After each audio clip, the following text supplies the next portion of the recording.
Who's ready for the Dirt Life Show? Yeah. Welcome to episode 87 of the Dirt Life Show. We are fired up on this Memorial Day of 2021. It's a fantastic day. We got an awesome show for you guys. Man, it's going to be a really cool show. We got some guests calling in. We're going to do a little tribute to the Memorial Day with Robert Blanton today of Warfighter Made. And in studio, to my left, we have none other than Matt Martelli. Matt is a filmmaker, producer, director. He's a multi-time award winner with him and his brother. Now he's an off-road event owner and entrepreneur still. Matt, along with his brother, operate the Mint 400 and the UTV World Championship, both awesome races. I've never been to the Mint, but I have been to the World Championship. And along with a few other media brands, he's got some awesome stories that we're going to talk about today with some projects that he's done. Welcome, Matt Martelli, to the show. What's up, bud? No, thanks. Good to see you. Thanks for having me out. Glad to see somebody else is working today. I know, right? We went to lunch and up in Canyon Lake, and there was all kinds of people partying on their boats, man. That's what you're supposed to do today. So jealous. Celebrate freedom, right? Exactly. And so one of the guys that's going to call in today in a few minutes here, Robert Blanton from Warfighter Made, like I just said, he's actually celebrating too. So we'll see how many drinks he's tilted back already. Well, he deserves whatever he's drinking right now. He's one of those people who's not only put his life on the line for our freedom, but also helps out a ton of other warfighters. So. Oh, man. He does such a great job, and we've had him on the show a million times, and you've done some awesome stuff with him. We're not going to get into it right now, but we have an award over there called the Perseverance Award that he does for you guys at your UTV World Championship. That's a really cool award that we'll talk about a little later. All right, well, he's going to call in just a second, so let's get through all the sponsor plugs real quick. Let's do it. Thank you very much to all the guys that support the show. Every one of you guys in the audience that is a part of this show, we love you guys. Please always tune in Monday nights at 5 p.m. We're live, always YouTube, Facebook. You can always catch us on any of the social media platforms afterwards, as well as iTunes, Spotify, any type of media consumption that you can do. We're on all of them. So please pay attention to any of those. Subscribe to us. Have a bunch of fun. And you'll really learn a lot with episodes like this. Matt has called in before with Alex Streiler when we had Alex on. I still get messages from all the stuff, all the tips and tricks that you guys have provided, man. That's great. I think he's going to call in tonight, too. So, oh, right on. Yeah, so that'll be cool. And we also have Jim Beaver going to call in tonight, too, right? That's right. So that'll be cool. And Jim's going to call probably after the commercial break. So he'll have a little bit more time if he's out drinking. I know he's hanging with his family, but he's pretty pro, so he'll probably wait. But we'll see. Yeah, we'll see what happens, right? And thank you to all of our sponsors, man. The guys over at KMC Wheels, Wheel Pros, and EFX Tires, they've been supporters of the show since day one. So thank you very much to those guys. I know Ryan and all those guys were having a good time today. So please keep having a good time, boys.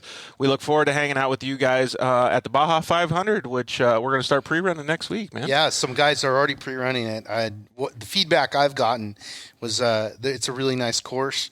There's a lot of really cool new stuff to it. A lot of new stuff? Yeah, there's a few new things, so people are pretty stoked on it. And quite a bit of pavement, but that's part of the deal getting around down there now.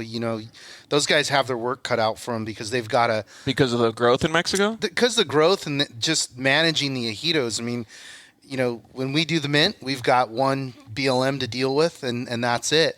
And they have probably a couple hundred different landowners that they've got to deal with down there. So yeah, it's just a big old mess that they got to deal with. But it's cool that they're having that race, especially in these times, man. I can't wait to get down there. This is actually going to be my first time I've ever gone to a Baja desert race. Really? You're a virgin? I know. I was thinking about it the other day, too. I was like, I'm going to get so much shit from everybody when I'm down there. But that's great. I mean, that's one of the things that we talk about all the time is that this culture, desert racing culture started in 1967. Yep. Almost simultaneously with the Baja run and then the Mint later that year. So it was born in Baja. You definitely have to go there. Dude, I can't wait. And plus, I'm a little bit of a taco fan, so it'll be cool to get down there and just hang with everybody. Yeah, you're in trouble. You're gonna stack on some weight. So start working on your cardio now. Is it like when people go on a cruise, they know that they're going to gain 10 pounds when they come back? Yeah. I mean, you sit chasing and you're sitting in front of a taco stand with cheese and carne asada tacos. Can't for pass hours. it up. What are you doing? You're just thank you to the guys over at Zollinger Racing Products. I don't know if you know them. You've probably seen a lot of the stuff that Travis Zollinger's doing, but I always say it. He's an innovator in the UTV industry now. The quality of products that are coming out of that shop are fantastic. He does a very, very good job with everything that he does, supporting racers, supporting enthusiasts. So please go check him out at ZollingerRacingProducts.com. If you want to feel like purchasing something and saving a whole bunch of money, use the code DIRTLIFE and grab some of those awesome products. Thank you very much to the guys over at Shock Therapy. Last week we did a feed over there with those guys, man. It was fun. Those guys do such a great job these days, not only with suspension, but they do a great job with their media. You know what's funny about those guys is I can't speak highly enough of them. People don't understand how big suspension plays in your vehicle, right? You know, stock vehicles are set up kind of neutral. So once you get your stock UTV, figure out who you're carrying in it and what your regular setup's going to be. Go to those guys, have them set up your shocks. It's a world of difference. Yeah, exactly. And whatever you can afford too. So, and you can also use the code DIRTLIFE and save a whole bunch of money at shocktherapist.com. And, or you can just call them up and tell them that Dirt Life sent you. Thank you to the guys over at Cryo Heat. Josh and all his boys do such a fantastic job. They're kind of down by you. Well, your old office, right? Yeah, right up the street from us. Yeah. Another great company from Offroad making products better. Yeah, it's really, really cool. So you can also use the code DIRTLIFE at solderweld.com. Get yourself a off-road repair kit. You can get one of these welding blankets. You can wrap it around. Those things are badass, man. Some of these races that Matt puts on, like the Mint 400 and UTV World Championship, we've seen racers not be able to finish, and they could have potentially finished if they had an off-road repair kit in their vehicle because they could have bonded some metal and not had to sit out there in the middle of the desert. So you can use the code DIRTLIFE at solderweld.com and get yourself hooked up with some awesome product from those guys. Man, today is going to be awesome. One of the things I wanted to talk about before Robert calls in, we only got a couple minutes. Let me add one thing there. Yeah. People, vote with your dollar and go support the brands that support us. It's super important to the culture of off-road to support the brands that support us. So please go out there, spend your dollars with the brands that support off-road racing and support Dirt Life as well. Yeah, thank you very much, Matt, for saying that. I really appreciate it. He's totally right, though. A lot of these guys are actually crossover guys. Shock Therapy was a big sponsor of the UTV World Championship. They went out there with their helicopter. I felt like a rock star because they followed me around a little bit. They're sponsor of the Mint as well. So all of the things that you guys do to help support them supports us and supports the whole industry. So it's one big circle. Hey, did you see Toby Price's new rig that he's got? So sick. Dude, pretty rad, right? I'm a designer, so I'm hard to impress, right? And so when I saw the whole white livery, I was texting him like, good job, dude. Dude, he nailed it, right? I don't know how he got Red Bull to allow them to. It was just for the release. Oh, that was.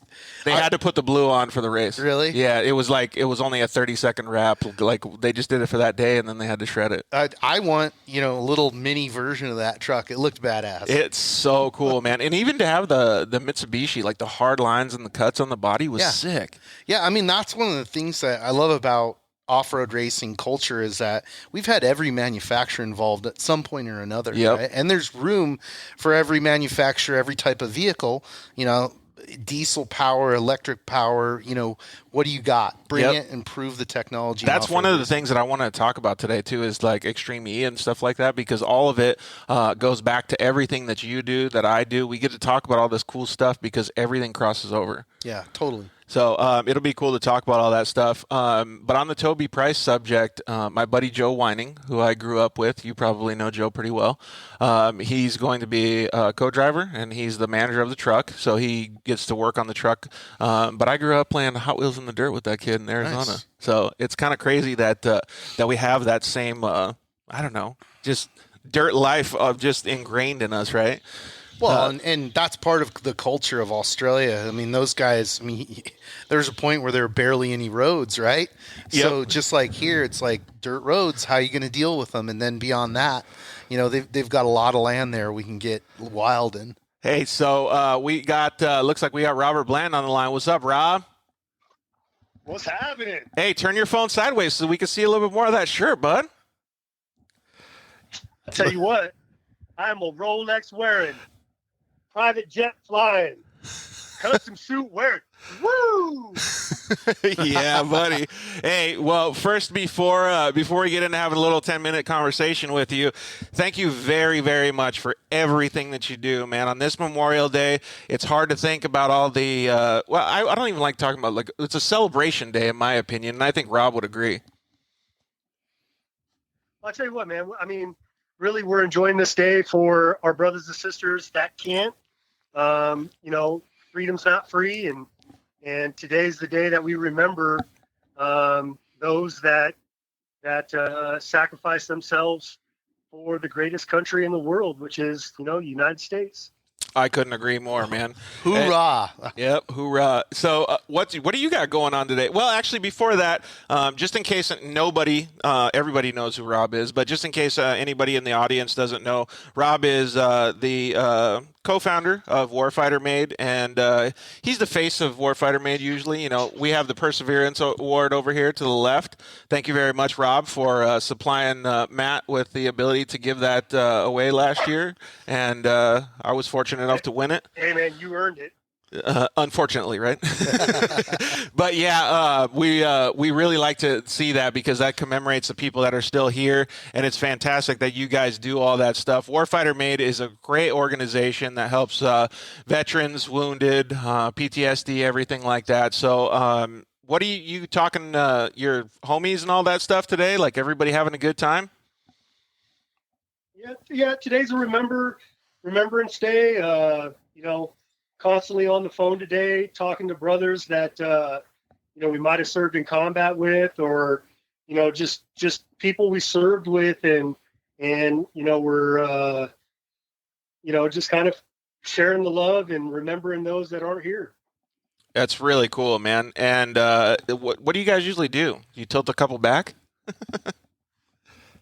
Oh yeah, a little tequila and lemonade right now. A little.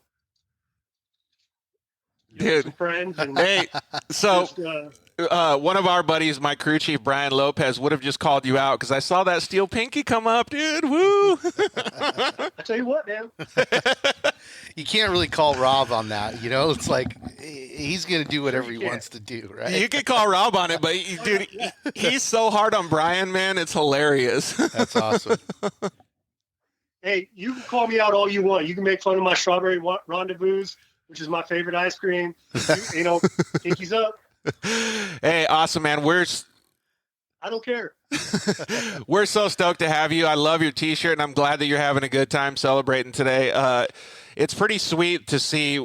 I was able to go to the Canyon Lake to have lunch with the boys here at IMG Motorsports, and unfortunately, Matt and I are both working today. You're having a little bit of fun working with us, but it's really good to see that everybody's out doing stuff, man. So who do you got with you?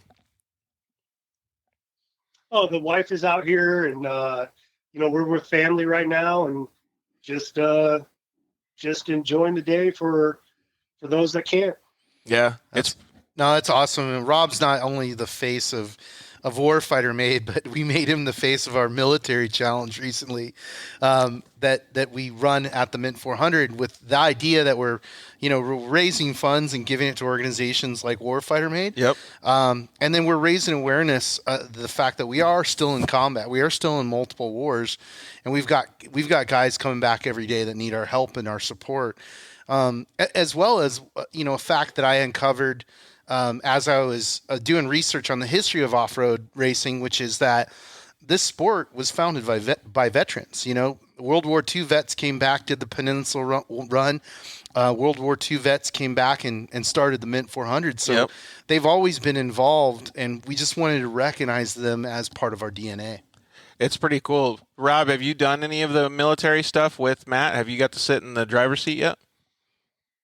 Well, I mean, what I'm kind of bringing to the table is I'm just kind of being the go-between for the Mint 400 units that are talking very military specific, that happens to be a language that I speak. So I'm just kind of helping them out and just being that liaison between the two to ensure we get mass participation between those that want to participate, and then there's two classes. There's the current military class, and then there's the vintage military class, which Warfighter Made is entering a number of vehicles in, and bringing a whole bunch of vets out, and we're just ready to have a good time. Matt, how's the acceptance of that class been? It's been huge. I mean, this whole thing was born 3 years ago when we had a special forces guy that I didn't even know. He was a friend of my good friend Josh Koscheck, the MMA fighter, and he asked me. He said, "Is it okay if I do some fundraising with our race team?" I said, "Sure, yeah, that sounds rad." And at the end of it, we're sitting down having a beer after the mint. He goes, "Man, we raised $10,000." No way. And I was like, "That's remarkable. How do we weaponize this and make it bigger and better?" And so last year we launched the military challenge. And once we launched it, we started getting contacted by active duty military. And one of them was 5th Special Forces Group. And they called us up and they were like, "Hey man, can we parachute our vehicles in with live ammo and shoot rounds?" And I was like, I'm pretty sure I can't insure that, but I'll try. So, I went and got with my brother, and we figured out a way to get it done. And unfortunately, we had to eliminate the parachuting in and the hot weapons, but we got everything else approved. So it was really cool. They came out and raced, and people were stoked.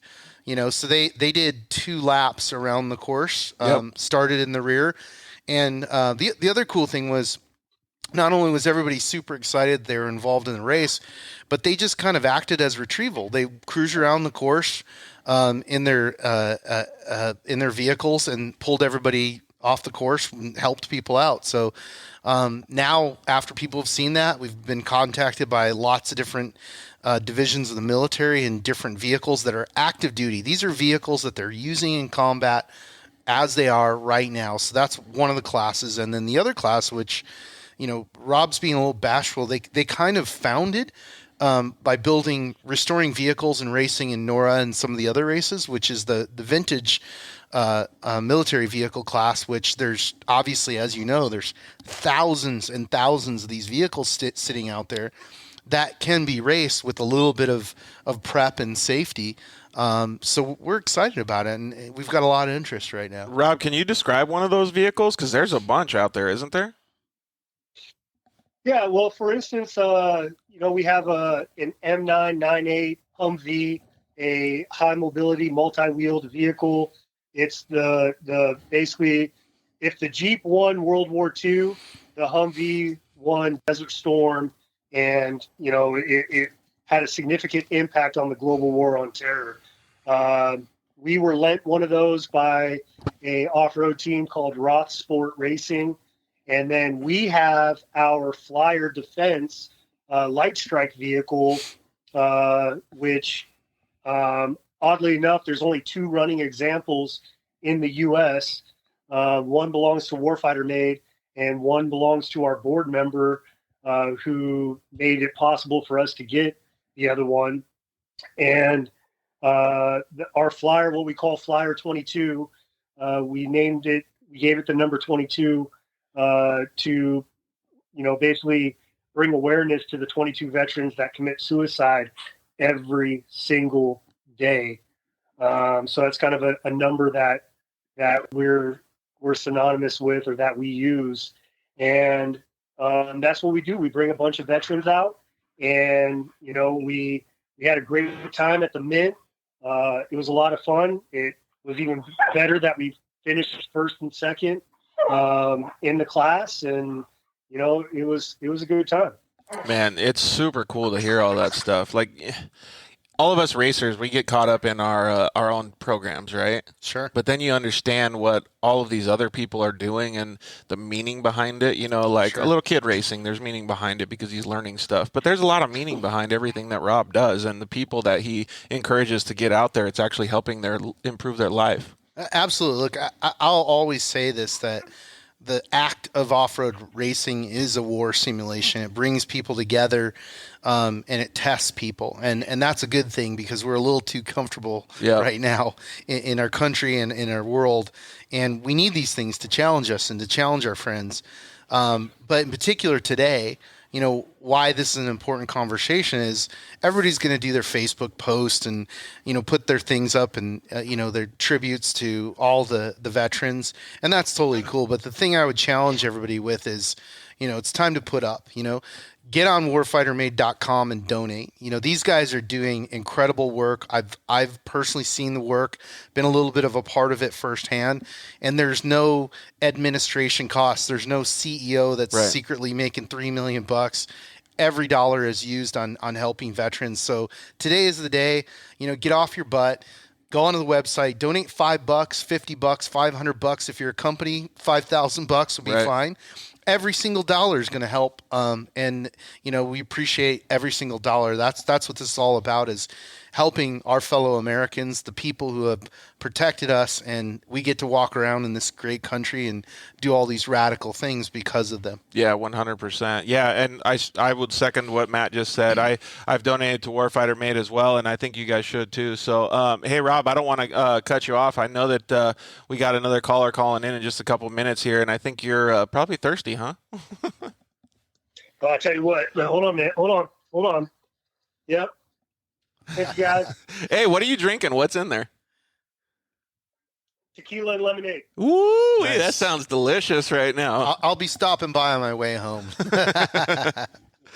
I hope you do.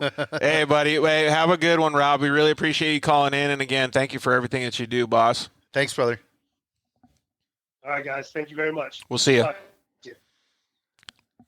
Man, no matter what happens, when you talk to Rob, you always get a smile on your face. No, absolutely. But, you know, I think that's true of a lot of the warriors who come back from combat. They just have now they have a different reference for what life means. Yeah, 100%. So I'm glad that Rob's out there having a good time with his family and enjoying everything. We're going to have Alex Stryler calling in just a couple minutes here. Thank you very much, Rob. We really appreciate it.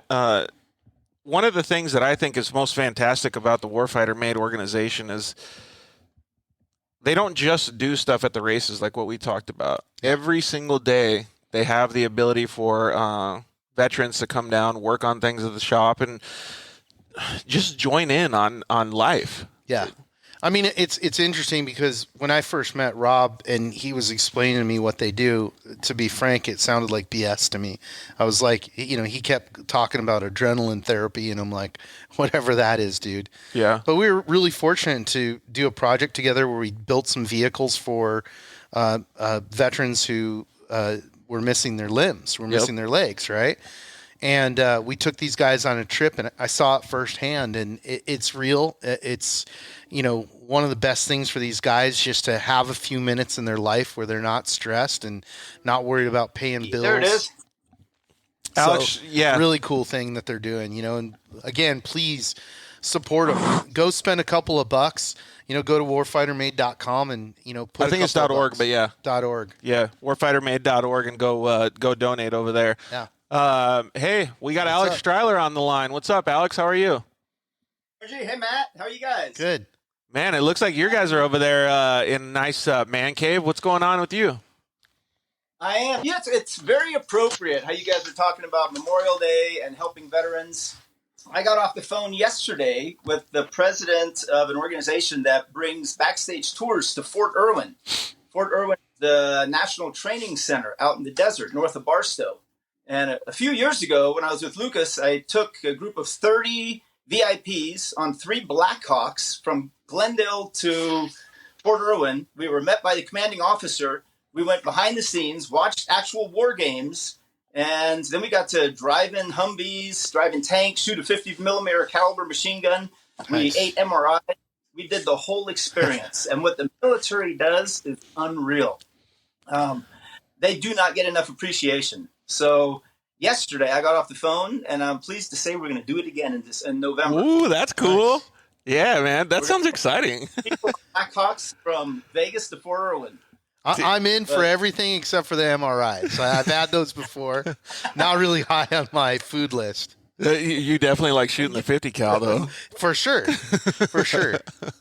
That 50 cal, I can't remember. It was like $12 a bullet or $15 a bullet. No so way. You can count them. Yeah. Holy smokes. Dude, ammo is so expensive these days. Well, hey, thanks for joining us, Alex. We really appreciate it. I know you got a lot of cool stuff going on. Let's see here. We need to put Alex's overlay on here too. Man, you've been busy. You have your own new website called meetthesponsors.com. MeetTheSponsors.com is brand new. It's just a few weeks old. I am letting racers who need sponsorship meet actual sponsors and hear from them what it takes to get sponsored by their brands. That's pretty cool. That's right up Matt's alley too.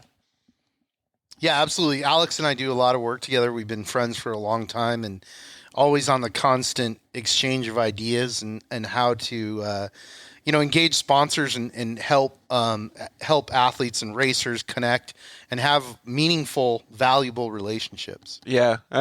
Thank you for calling in when Alex had his episode as well. So what are the couple of the stories that you have maybe in the relationship with Matt that some people don't know about, Alex? Oh, man. We go way back. Matt, how long ago was it when you and I spoke at, I don't even remember what that conference was. It was probably 15 years ago, all about X Games. It was at X Games, right before X Games. And the lady who ran X Games was there. She spoke right before us. And as she's talking, she stops, she ducks behind the podium and sneezed and then jumps back up again. Yeah. It was freaking hilarious. I do remember that. But we talked about action sports and marketing. Yeah. And I just couldn't get the video off my mind. I couldn't stop laughing. Right? Yeah, I do remember that. I think it was before that we met during Core in Chula Vista. Had been the first time. So really cool. Yeah.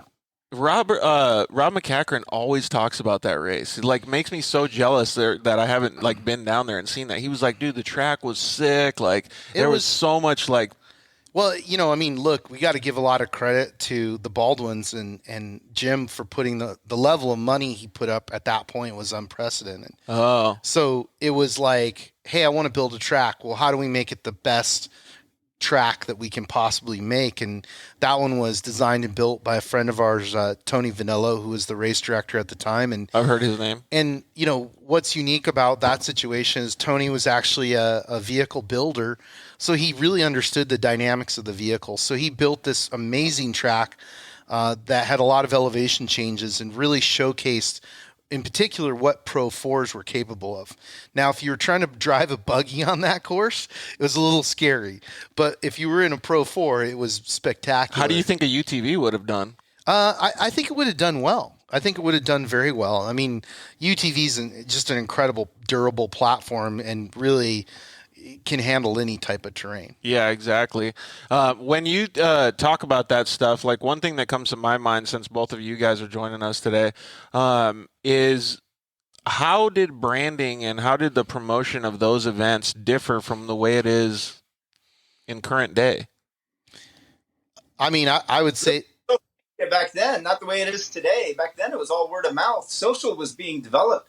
And it started with Matt, in my opinion. I'm not saying this because Matt's on.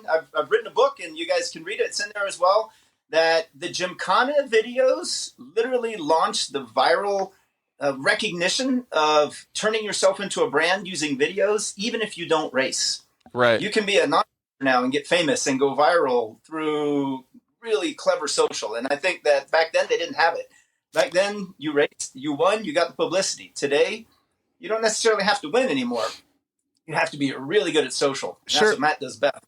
No, absolutely. I appreciate that. But I think to his point is back, and again, giving Jim Baldwin some credit is they were spending serious amounts of money on television promotion and radio promotion and print promotion. And, for the time it worked, there were some big crowds. Because that's as big a word of mouth as you could get at the time. At the time, yeah, that was pre-YouTube. So we were just starting to break into that digital realm. And into the Gymkhana stuff, it was really funny for us because we already had a foot planted in off-road, and we were doing all this stuff in rally. Mm-hmm. And the whole time I was like, this is cool. Like, I'm glad you guys think this car is badass, but like, you wait till I show you a trophy truck or a Pro 4. Yeah. It's going to melt your mind, you know? So, yeah, it's just, you know, things and what worked, you know, 10 years ago isn't what's going to work today. Well, I think that's where my question leads is I wanted to get into with both of you guys. I don't know if we even have enough time for it, but the evolution of that, you know, like social media isn't going to go away, but it's ever evolving and it's ever changing. And what was this, 10 years ago when we're talking about Jim Baldwin, or when was that? Oh, it's probably 15 now, but yeah. So in the next 15 years, like, it was when, Alex? Oh, Can you please say that again? 2005 through 2008. Okay, so you're right, about 15 years ago. So I would like to understand, like, and give a little bit of advice, or at least a trend-setting statement to some of the people, mostly the kids that are working on their race programs now. And maybe this is something that Alex talks about on his meetthesponsors.com, but 15 years is a long time. And with how quick all of this stuff changes, it's going to be a completely different world, much like it was today, much like it is today compared to what it was in 2005. Sure. I mean, I'll start it off and then TO it over to Alex, but it does, everything does change, but then there's certain things that don't. And the things that don't change is quality, right? And good storytelling and good content. So like, you know, some of the films that influenced me are still powerful today, right? 100%. So I think that a lot of times people get caught up in the medium and they're trying to craft something to like work like a trick. Like, oh, if we do this one trick, everybody will click on it. I hate when people say life hack. Yeah. It's like, no, there's no hack. It's just you go and live your life or do hard work. So I don't, that would be my 2 cents, is like, you know, focus on the idea, the why, you know, the type of content, and, you know, stack good bricks, right? You know, stack strong bricks in your brand. And the execution. Yeah. And the execution is very important as well. I constantly watch companies push content out and just completely fail in the execution. Yeah. Alex, would you agree? I totally agree. And a lot of it is because, you know, in a digital world, you can think outside the box. A lot of people don't see where the digital world goes, so you can do things differently today in the media. But back then, there was physical tracks. There were no physical tracks in Los Angeles or San Diego, so you had to think outside the box. We built a track in a rock quarry, and it was probably one of the best tracks ever when it comes to off-road short course racing. Then we went to the LA Fairplex. I met a lady on an airplane once, and she saw that I had a logo. I saw that she had the LA Fairplex logo. We sat next to each other. We started talking. That one plane ride led to a race at the LA Fairplex. We went to look at the LA Fairplex, and there was really no place to put a track. So Baldwin kind of looked around and said, well, fuck it, we'll do it in the parking lot. He scraped up the concrete, the asphalt, took the dirt from below the parking lot, built the jumps, and then he just repaved everything when it was over. And, you know, sometimes you got to think outside phenomenal. You don't have to keep doing what everybody's doing. You can try new things. Absolutely. And it was an amazing track. It was like one of those things. I was at Pomona, and I remember, like, in my head, I'm like, well, I know what the dirt track is at Pomona, and it's not going to work. And so how are they going to do this? And I remember showing up there, and that's actually the track that Johnny Greaves had his infamous crash at. I remember showing up there and just being blown away at what they had done. You know, I'm blown away right now, and I wasn't even there. That's crazy. Yeah. But it's you know, it's what it takes to move things forward. We're not living in a world anymore where you can show somebody, you know, something that's half-assed and be like, what do you think? Right. They've already seen monster trucks. They've already seen the Gymkhana films. They've already seen all this stuff. Yeah, it's like there's nothing groundbreaking anymore. So you have to figure out how to create content that keeps its value, that's compelling, that is groundbreaking, and that's adding value to your brand as a racer and to your sponsors. One of the things that I'm getting from both of you guys, though, is okay, so the quality of content, bar none, is very important. But there's also a groundwork that needs to be laid down to be able to execute that content or to get the good content. And we're going to talk about this a little bit more with you, Matt, after the commercial break. But if racers or enthusiasts don't have a track, an event, a platform to be able to go execute these things on to expand their social media, then there really isn't anything for them to do. Well, no, like Alex was saying, here's the paradigm shift is with social media, it's put the power back into the people's hands, right? So they can find it. You don't need the track. You can do it in your backyard. You Got can it. build jumps with your buddy. Just like skateboarding, there could be man-made terrain that already exists that you're hitting as a jump. There's so many different things that we haven't even touched in off-road yet. It's really wide open. You know this little kid named Ruslan Greasehands? Yes. He's a pioneer at that, and I always make fun of him whenever he's around because he doesn't give a shit where he's at. He just wants to jump over things. Right. Like that's all he cares about doing. He sees something, a rock, he sees a Jeep, whatever, he just wants to jump over it. You know what? It's funny because like a lot of people started hating on him because of the canal jump, and yeah, it's sketchy, and sure he could have gotten hurt. There's all those things. What is the opposite argument of that? You're gonna, make 12-year-olds sit on a couch and look at a phone? Yeah, That's eat not potato living. chips. Yeah, at all. So it reminds me of skateboard culture in that it evolved based on the environment, and it turned into street skating from ramps and parks.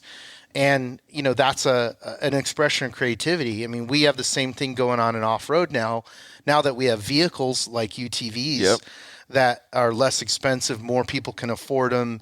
It's starting to spread in the Midwest and the East Coast and the South and other countries. I can tell you, 2 years ago, I'm in Inner Mongolia. It's like, if you could drill a hole through the ground right here, you'd hit Inner Mongolia. It's the furthest point from where we're at right now. Mm-hmm.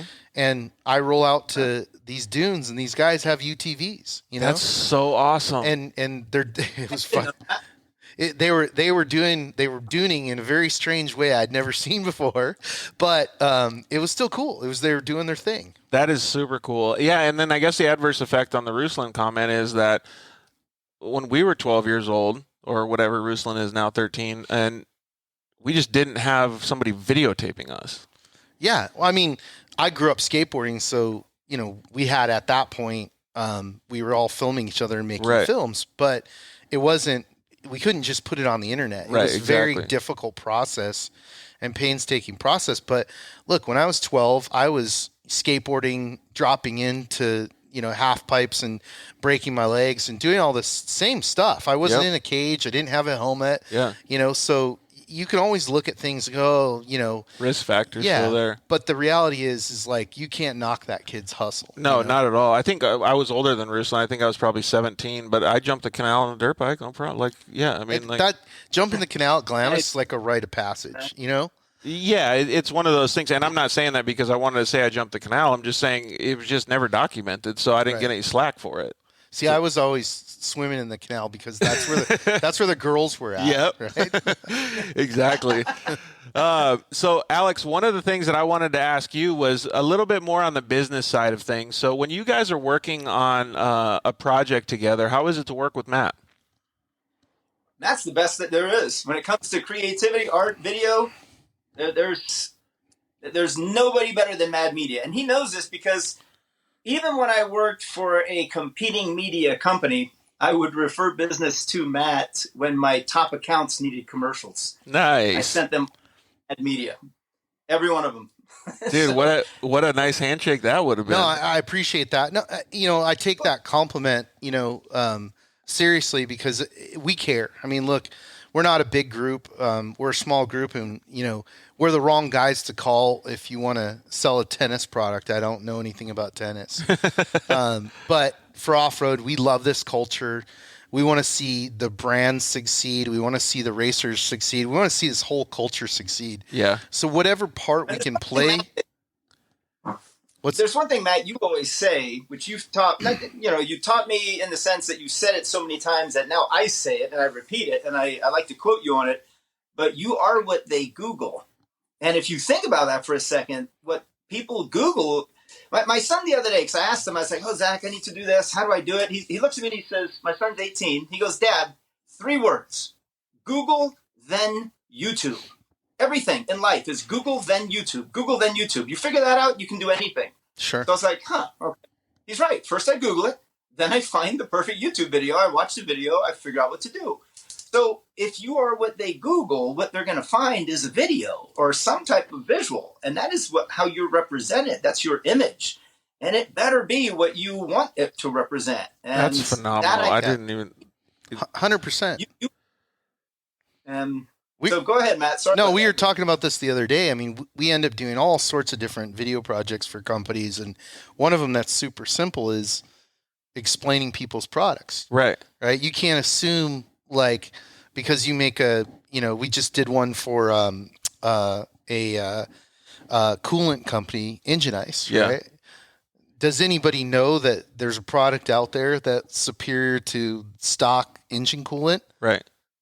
You do if you're a lot of automotive racers guy. Yeah. But an average guy goes, what?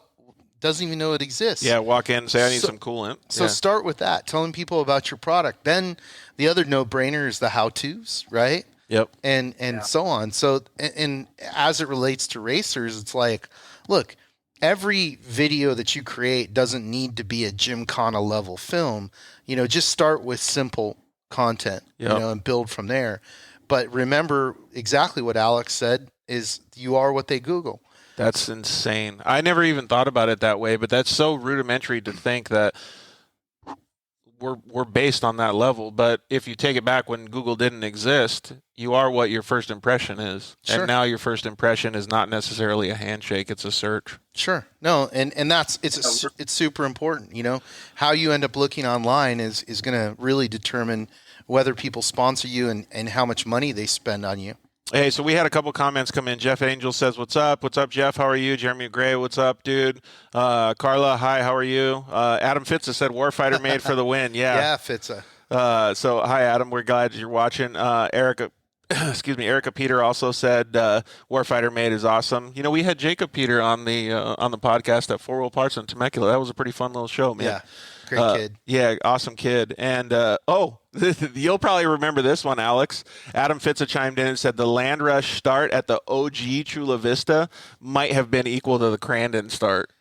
I would push it even further because I absolutely love Crandon, but the Crandon start was unknown. Like people had done it for years. Yeah. So you kind of had a way where, you show up and people are telling you what to do, and they kind of gave you the what for. The Land Rush start at especially at the very first race in Chula Vista, it was bonkers. It was completely bonkers. Can you describe it? Because I was never there. So they land rushed into a corner. How far? Like how fast could you get going? Maybe. I mean, it was 80 miles an hour. Holy shit! Really? Yeah. And then hairpin corner. Then they actually jumped down into this like. We call it the ski jump. Yeah. Ski jump. Yeah. But no, on the OG one, that like was a fall-away jump. Yeah. So no, I'm talking about the original one. The first track. Okay, Yeah. never mind. So they built the first track, and it was in these where they were going to build some track homes. So they had these crazy elevation changes, and it started on flat and it just dropped down. And the reason I know this is I was filming it, and I was looking around for a really good place to film, and I didn't quite understand how they were going to start them. And so I went and I set up below the drop-off, right? And I thought, okay, cool, these guys are going to be jumping. This is a great shot. Well, what I didn't realize is that they were going to be coming 4 or 5 wide. So I'm literally standing there, and the first row of cars comes over, and it's pretty much over the top of me. Holy smokes! Yeah. So needless to say, I was pretty. I've crapped myself. Right? Oh man! So I blew the shot, right? And I moved out and still got a shot where I could live and still get an amazing shot. Yeah, and by that time, like when they're calling us 80 miles an hour, you can't get out of the way. You just duck. No, it was incredible. Like there was no like media credentials. I was like, hey, I'm here to film for so and so. And they're like, all right, don't die. Alex, could you imagine seeing that like from an outsider's point of view, going like, oh, that dude's dead. Yeah. He's gonna get I remember sitting at the second track, the one at the quarry, and it was a similar setup where there was a massive jump. Yeah. Thinking we put skyboxes underneath that jump so that the trucks jump over and you have glass front skyboxes. So you can have literally a front seat view of this jump. Right. So I remember thinking. And we never quite got that far because it closed down, but that was coming next. That'd have been like $100,000 skybox, right? It'd have been worth it though, right? Can you imagine? Like think of the guy who walks up with his little champagne flute and he's like, whoa. Dude, that would have been so cool. And David Peace commented and said, AM need the backstory, the heart to make people care about the content. Yeah, and he's right. Like, the content is always going to be king, but it's always the realism of the content, I guess you could say, right? Well, yeah, and David's one of the OGs. He's been involved with actually back to the core days, a track official, so he knows. But my brother and I talk about this all the time. It's like we have to unlock the value of this culture, and storytelling is the key to it. And just like the NFL, like it's easy to look at the NFL today and go, wow, this is amazing. It's this big thing. But the reality is it's been built over the last 100 years. So how many NFL films has everybody seen that have told the stories of the quarterback and the linebacker and everybody, the coaches, right? So they built out their character set. We need to do the same, and it's not just going to be us per se. It's all these other guys who are making films and storytelling. Don't just show what we call the action porn. Like that's great, but it gets to a point where it's like, okay, cool, another jump. What's the baseline behind it? Yeah, What ESPN did a good job with I forgot what the name of the series was with the Michael Jordan one that had come out last year. Oh, that one was amazing. Yeah, that was phenomenal, and the backstory. Everybody likes watching the game. We saw the highlights. We saw everything when we were watching it as they were playing it. But seeing the backstory was, and this wasn't just me, it wasn't just you, it wasn't just Alex. Every single person had the emotional connection to that individual series because it was so gravitating. Yeah. No, I mean the guy who directed that did an amazing job, and I watched it like 3 times. Yeah, same. Because it was so well done, and it was, as a filmmaker, it was very different than how I would approached it. And when I see things like that, I'm always impressed. I'm like, wow, I would have never thought of doing it that way at all. And one of the other ones too, about it logically is that the human psychology is there's 3 things that all humans love, no matter where you are, who you are. We all like to see things we've never seen before, hear things we've never heard before, and do things we've never done before. That's why we like to see new sights, new art, go on vacations. We like to just experience new things. And so if you can translate those into a medium that you can share with others, if it's compelling enough, others might actually send it to their friends. So you got to find the trigger that makes them share. And the trigger is either that interesting soundbite or song that they've never heard before, or joke, or political comment, or it's that interesting video that they've never seen before, or it's the experience that they've never done before. Matt took me on an experience wine tasting in Guatemala, Guadalupe Valley in Mexico. Holy shit, was that fun. Talk about really? That was cool? Yeah. Damn fun. Yeah, it's just... I told the person I know knows about that. I've shared it. That was a trigger. So in racing, it's not just about who's winning, who's first, second, and third, but if you can share those behind-the-scenes stories, those are the triggers that get other people more involved and passionate. Like, oh my God, I was just like that when I was his age. So racing, it's all about the stories. We just actually talked about this at lunch, is how much more people are attached to a person instead of a brand. And that qualifies a lot, I think, with racing. This dude named Alex Strehler told me one time, he said... Stadium. That nobody wants to be like the Anaheim Stadium. They want to be like Jeremy McGrath. Yeah, exactly. I love to say, I want to be like Anaheim Stadium. No, I want to be like Jeremy. Or I want to be like Webb. How did the organizations like Core and stuff do that? Did they paint the picture on the drivers, or did they paint the picture on the series? They did a little bit of both. I mean, one thing was very smart, and I don't know where the nucleus of this started with Core, but like they started creating a character set, and one of the characters that they had a huge investment into was obviously their sons, the Baldwins. They were racers, you know, and they were great characters. But then very quickly, Carl Renezenter really applied himself and just kind of became a breakout star. And you know, they put a lot of effort behind Carl. You know, but then as things develop naturally, it's like you start having the, you know, we went through this in motocross where it was like, it started as an undecided thing, and then it became okay, this is how we're playing it. It's like, you go back and you look at footage of Brian Deegan, and there was a point where he was not the tattooed bad boy. Right. There was a point where he was like a clone of you know, McGrath, or a clone of one of the other guys. Following the trend. Because he was trying to fit in with Supercross, right? He was trying to fit into a mold. But once he broke out and became, you know, essentially the bad guy, the heel, and he was the anti-Travis Pastrana. Pastrana was the clean guy. Then everybody had somebody to root for, because not everybody's going to identify with Travis. You know, I didn't. You know, I looked at Travis and went, hey, you're a really nice kid. You're really cool. You're really talented. But I don't identify with you. Yeah, you know, that's 100% true, man. It's crazy to think that we had a couple people comment in saying anyone shooting content has to be willing to do double the work in editing. That's true, as David said. I guess in social media, though, your editing skills can be less if you want to just post a story of what's going on. Well, right? but even in social media, like, you know, treat it like it's filmmaking. Right. You know, go in with an idea, with a plan. Like, what are you trying to do? You know, what story are you trying to tell? What is the story of this athlete?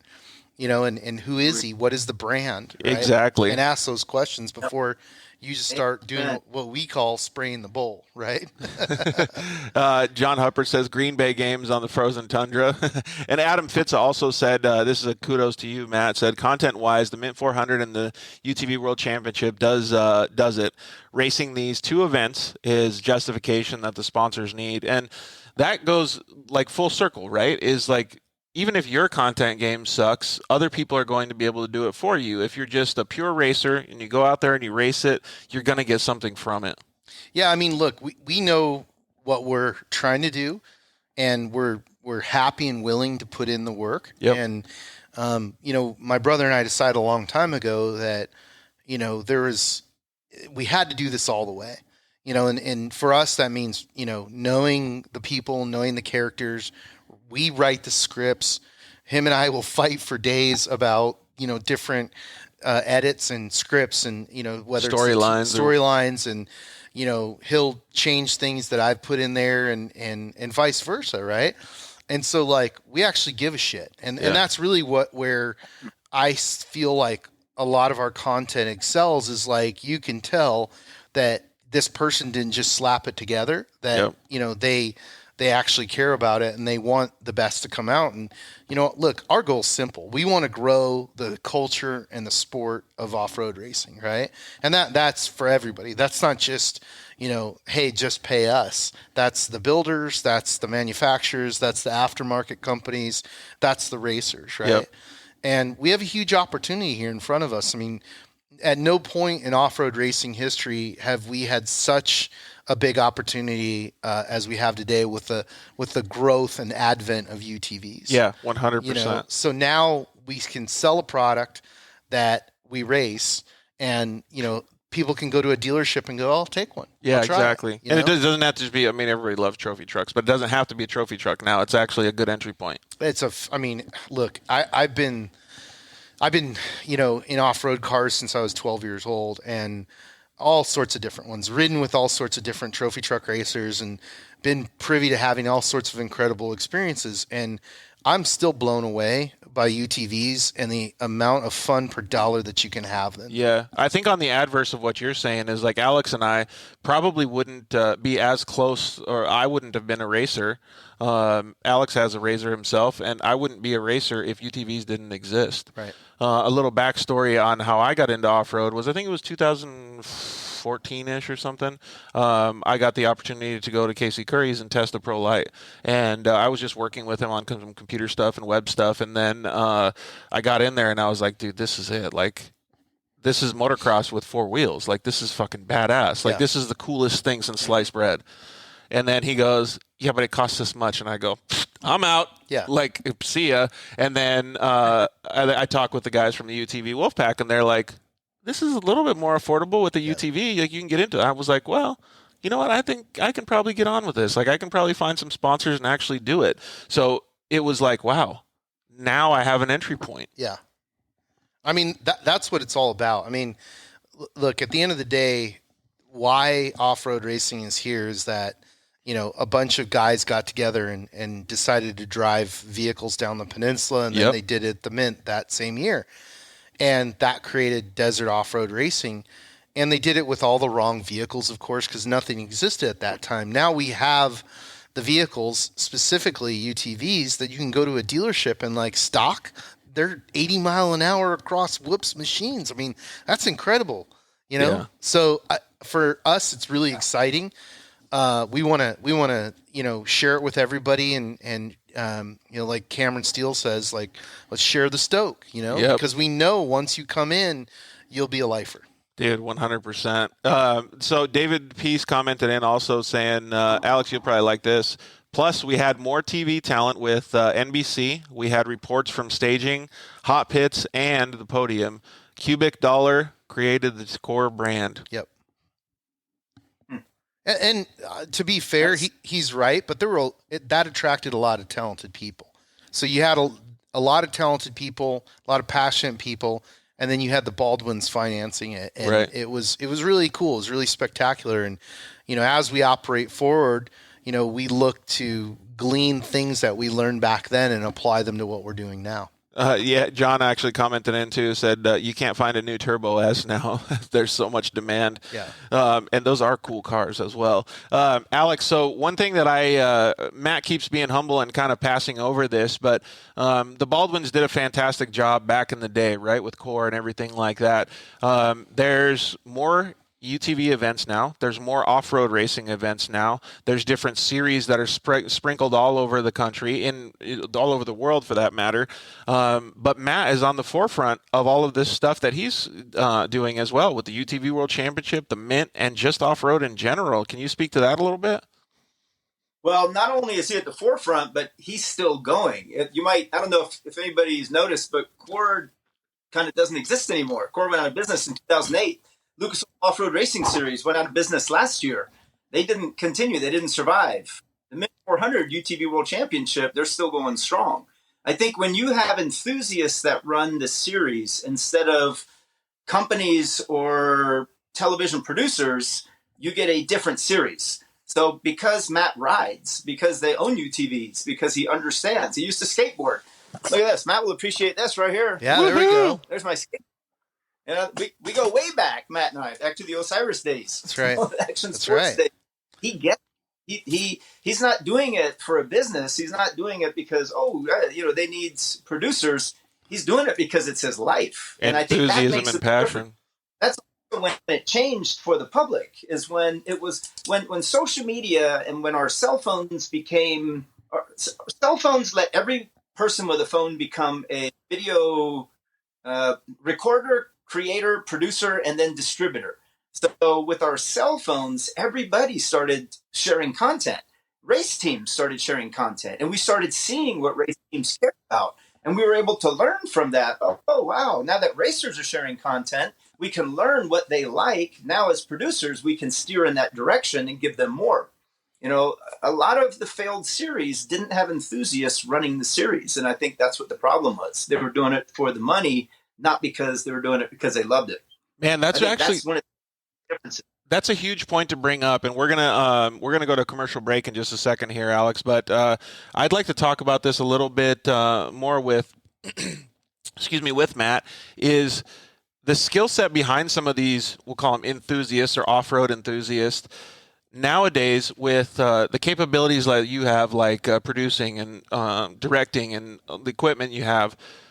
A lot of that stuff was different back in the day. It was somebody filming that was part of a film crew, not an off-road enthusiast. And now the tool sets are different for the people, right?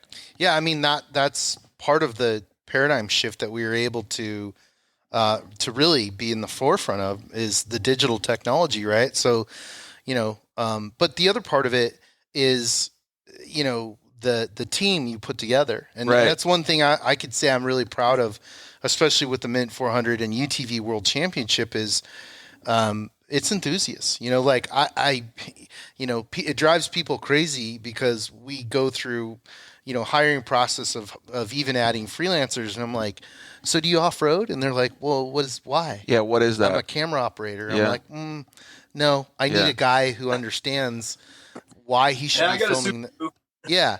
And, and it's pervasive. Actually, it's funny that the guy who was was responsible for producing the amazing television coverage of Core, Jason Markham, he's part of our team. Yeah. Right. And then there's another guy that works with us, Lonnie Peralta, who, his dad, he grew up in off-road. His dad is one of the OG off-road promoters, right? So it's like I've been really fortunate to find these people and pull them in and go, okay, I know you know what I'm talking about, right. It's almost easier to teach somebody how to, for layman's terms, use a camera if they're an enthusiast than the adverse if they know how to use a camera but they're not an enthusiast. Yeah, and you see this in television all the time where it's just lazy camera work, or you can just tell by the production that they just phoned it in and they're just slapping it together. And, again, the football guy missed the pass. Yeah. I mean, you shouldn't call us to do lots of other things, but off-road, that's what we live and breathe. Dude, that's so cool. Well, I think that's a good ending. You got anything else for Matt, Alex? Why don't the both of you find a date and we'll go try one of your favorite sandwiches again over there at the Yellow Deli. Dude, have you been at the Yellow Deli? Oh, yeah. So I was pissed off, though, because the Yellow Deli is closed on Saturdays. They have some odd hours.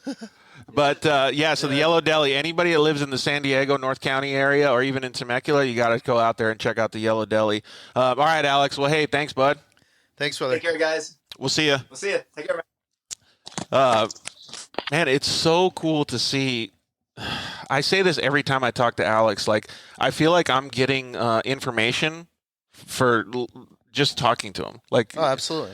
It's super cool. He has a very unique knowledge base. There's not a lot of people that have, worked in the different areas that he's worked in or been in the rooms putting together very large sponsorship deals for motorsports. As he has. So. But that baseline is only the only part of it. Like his creativity and his ability to see the future is like what I really admire from him. So, absolutely. And you're on that same page. So thank you very much, Alex, for joining us. We really appreciate it. It's 6:00 right now. We're going to go to commercial break, and we will be right back with Jim Beaver and Matt Martelli.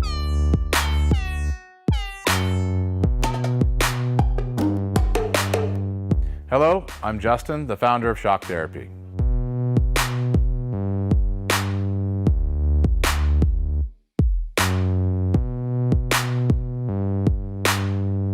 Shock Therapy has been around for 5 years, but we have personally been tuning suspension on off-road cars and race vehicles for over 25 years. We tune between 10 and 15 cars per day, every single day of the week. Our concentration is tuning shock systems and supplying components that improve the ride quality of your car in many ways. Not only do we work on the average UTV, but we also tune suspension for race teams and professional drivers.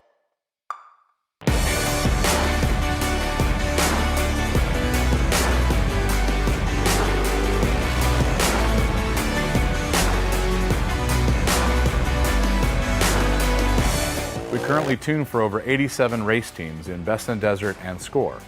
Our clients and race teams rely on our suspension components to allow them to win races and keep them safe. Suspension is a moving target. We are always trying to hit that target with every customer that we work with. Each customer's needs can be different, and we tune our kits accordingly. Our research and development never stops.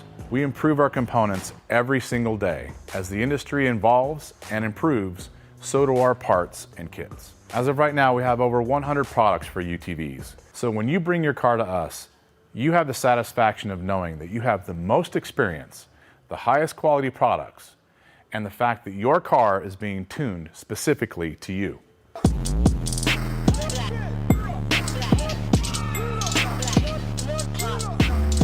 Zollinger Racing builds the best aftermarket products available.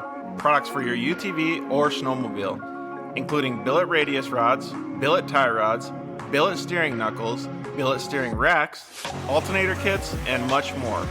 All manufactured in the United States in-house at their headquarters in Nibley, Utah. Travis Zollinger and his team test in some of the most brutal conditions, racing in places like the Best in the Desert Mint 400, Ultra 4 King of the Hammers, UTV World Championships, and many more. Visit ZollingerRacingProducts.com and use the code DIRTLIFE to get 10% off your next purchase, and join us on social media at Zollinger Racing Products to see our products in action.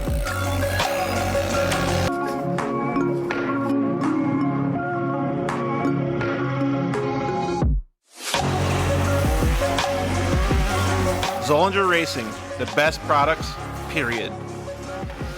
Finally, we got Lance from Solderweld in the studio. Thanks for coming down, bud. Hey, why don't we just record a commercial now? Yeah, why not? So good to be here, man. It's been a lot. I've been trying to get down here forever, and I wanted to talk about the off-road kit. Dude, I love those things. I got it in my pack. Yeah, we're running hundreds of vehicles now running them, whether it's a UTV or some guy's got it in a backpack on his motocross. He's got everything he needs to make a fix right there on the fly, out on the trail, or in the desert, whatever it is. Well, since I've already used one, I kind of know what to use it for, but explain what it does. All right, so let's pull one out real quick. You've got your aluminum rods. Remember, they're rods, right? So, light torch, small torch. You can throw it in there or throw it on the rig with your flux. It decontaminates and cleans like, let's say, a radiator. You get a random rock chip runs through as you're racing. You get a rock chip in a radiator. You got to fix it right there or you're out of the race. You can patch it up. You can patch it up. It's all good to go. Yep, just like welding. Yeah, also as well with that, you've got a brake line fix. So with your flux, you can fix a brake line, stainless steel, and then your hot block, heat absorption putty. So it keeps you from getting burned, number one, as well as keeps the heat from traveling. So it's really nice. I've used this not even to fix anything, so that stuff works so good, man. Listen, it's easy. It straps in nicely so that you have everything you need in one little place, and you don't have to carry a big bag in It's like a first aid kit for your vehicle. Yeah, Chase trucks have it as well, so that if they need to make a fix on the fly, they can get it done and get it done quick and get you back in the race. Dude, those things are so cool. All right, so it's at Solderweld on Instagram, Facebook, and solderweld.com. Awesome. All right, thanks, bud. Appreciate it.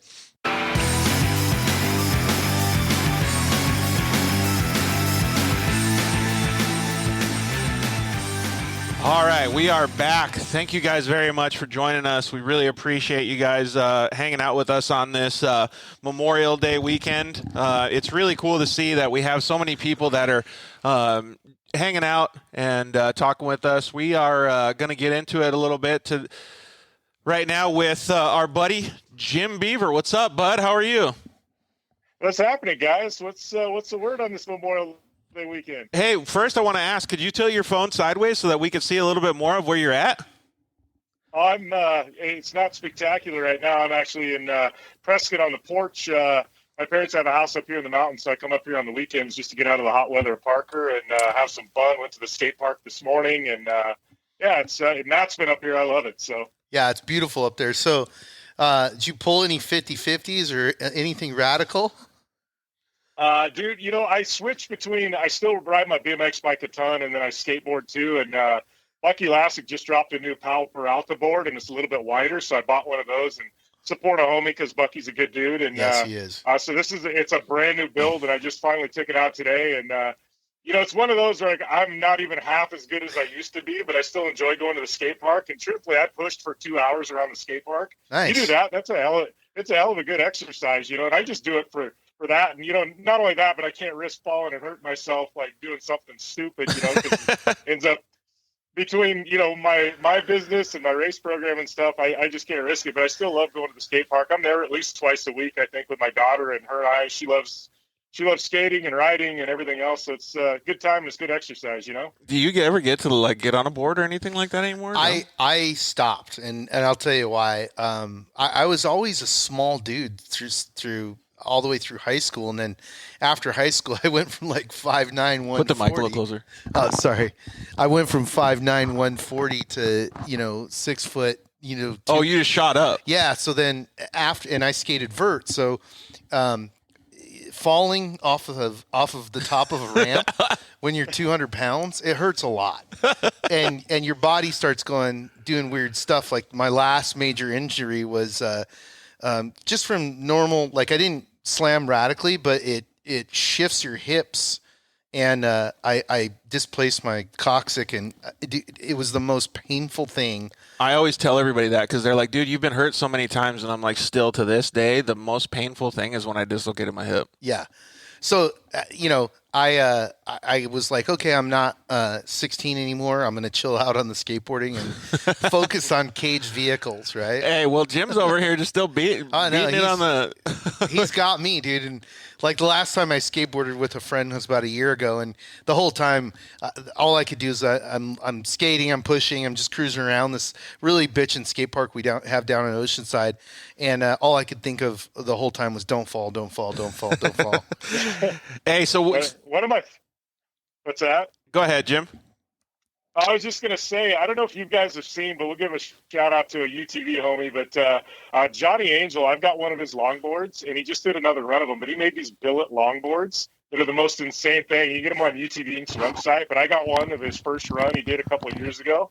And if you guys haven't seen, like Johnny goes over the top with everything, but he makes these billet longboards that are just they should be hung on a wall. It's just this rad hunk of billet metal, but you guys got to check them out because they're insane. Just the craftsmanship of them. Dude, nice. That would be actually pretty cool to see. Hey, talking about commemorative stuff, I don't know if you can see it, but here in between Matt and I, he brought one of the, we'd call this a trophy, right? Is this decanter, Mint 400 decanter. Mint 400 decanter. I don't know if you can see this good, Jim, but these things are insane. I feel like you guys keep upping the game every year, Matt, because, I mean, I've got a hell of a collection of these decanters at this point, but that thing looks amazing. Dude, it is so cool. And well, first of all, thank you very much for bringing this in, Matt. This is just insane. And Jim, when I was opening it up, the box that it comes in, I felt like I was opening a new iPad or something. This thing is like super good. The packaging is fantastic.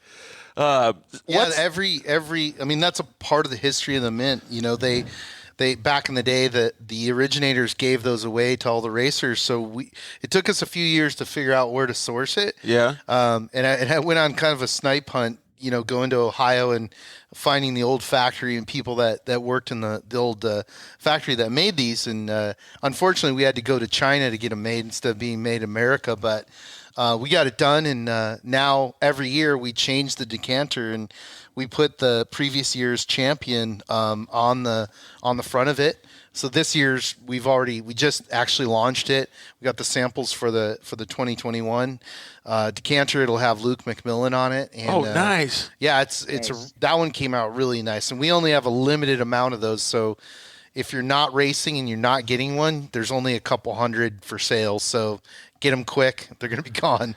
It's just so cool to see that commemorative stuff. Hey, Jim, since we're talking a little bit about history and things like that, do you remember the first time that you were introduced to Matt? To Matt? Ooh, I have known of Matt for a long time, but I got to say it's probably going to go back 10 years, like right around the time I launched my radio show. Literally like a month later, they were doing something. You guys used to do those videos where you brought like a theater out to the events, Matt. Oh yeah, Dirt Theater. Yeah.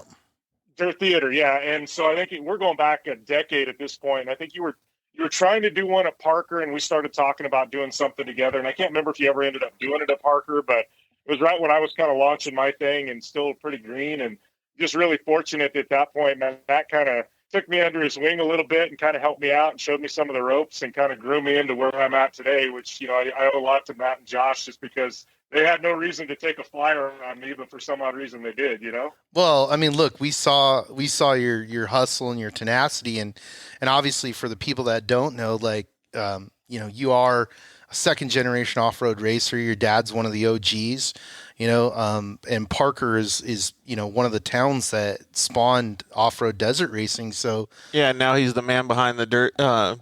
Excuse me. Sorry. The Down and Dirty show. Yeah, sorry, Jim. Among other things. I mean, Jim's got so many different things going on. It's awesome, and I love it.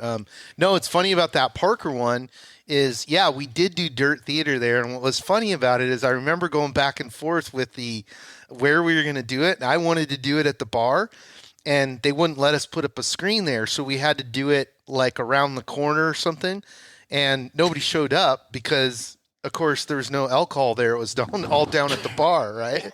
So we tried our best to shuttle beers back and forth to get people to go over and watch it, but it didn't work. So valuable lesson learned: always go where the alcohol's at. Don't fight that. You're gonna lose.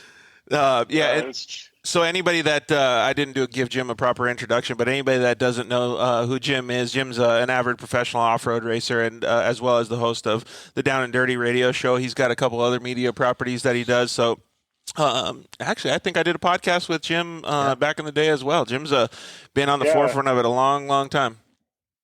Yeah, I think I'm trying to look back. I mean, we'll have to get you on again and catch up, because I think you were on a couple times, and and we haven't caught up in a few years. So it's just one of those. It's funny because I've got so many friends in the industry, and it's like, it's like you think you start looking back, and it's like, you ask me, and I'm like, oh, George would have been on the show a couple of years ago. And you look back, it's probably been 5 years, and it's like, damn, how does time get away from us that quick? It's kind of gnarly. Well, actually, Matt and I were actually talking about this because all of us are working today. And Jim got to have a little bit of fun, but I guarantee he was doing some work at some point. But it is crazy because you kind of forget like what you had for lunch. You forget what you did yesterday, and you just kind of keep moving forward and always pushing the needle as hard as you can. That's why I think all of us have such a good commonality and a good understanding of what each other do. When you met Matt for the first time, do you remember what the conversation was or what the instance was? Were you at a race or where were you? I think it was probably at Parker. I reached out to him because we're talking the infancy of my radio show. We're talking like a month and a half in, and it was pretty rough at that point. But I was just talking about, I think, doing something like collabing with him at, doing something like a live remote at the Dirt Theater. And I can't remember, just the logistics of it didn't work out. Like Matt said, it ended up kind of being a bit of a mess there in Parker with Dirt Theater and things like that. But it kind of opened the door to future projects. And Matt ended up designing my first real logo. And sorry, there was a horsefly buzzing around me. Dude, that thing looks like a pterodactyl. Yeah, I was like, wow, this thing's pretty gnarly. You might need a gun to defend yourself there. Yeah, but Matt and them, they did my first website. They did my first marketing deck. They did my first logo. I mean, they really helped. Like Matt's like, hey, this thing may have some legs, but dude, you got to get a professional look going on here because this isn't good. And he was dead right on everything he said, And I think that's one thing I love about Matt and Josh. Like, they won't always tell you what you want to hear, but they'll tell you the truth. And I think that goes a long ways in this industry, 100%. And one of the things that I'd like to tell the audience, if they don't already know, but Jim actually collaborates with you guys on some stuff. He's actually been the voice of the UTV World Championship a few times here. And so you guys have a good working relationship after that first introduction. Yeah, absolutely. I mean, look, I have a lot of respect for Jimmy and all the things that he's accomplished. And, one of the things I always point out to people, he created a personality and a show that crosses over outside of just off-road. Absolutely. And I think that that's critical because he'll go to IndyCar events and he'll go to NASCAR events and he connects with people and he brings them back in off-road. And I really think that that's critical in growing, and making sure that we just don't sit in our same circle and not expand, because I believe we have a lot of unlocked value.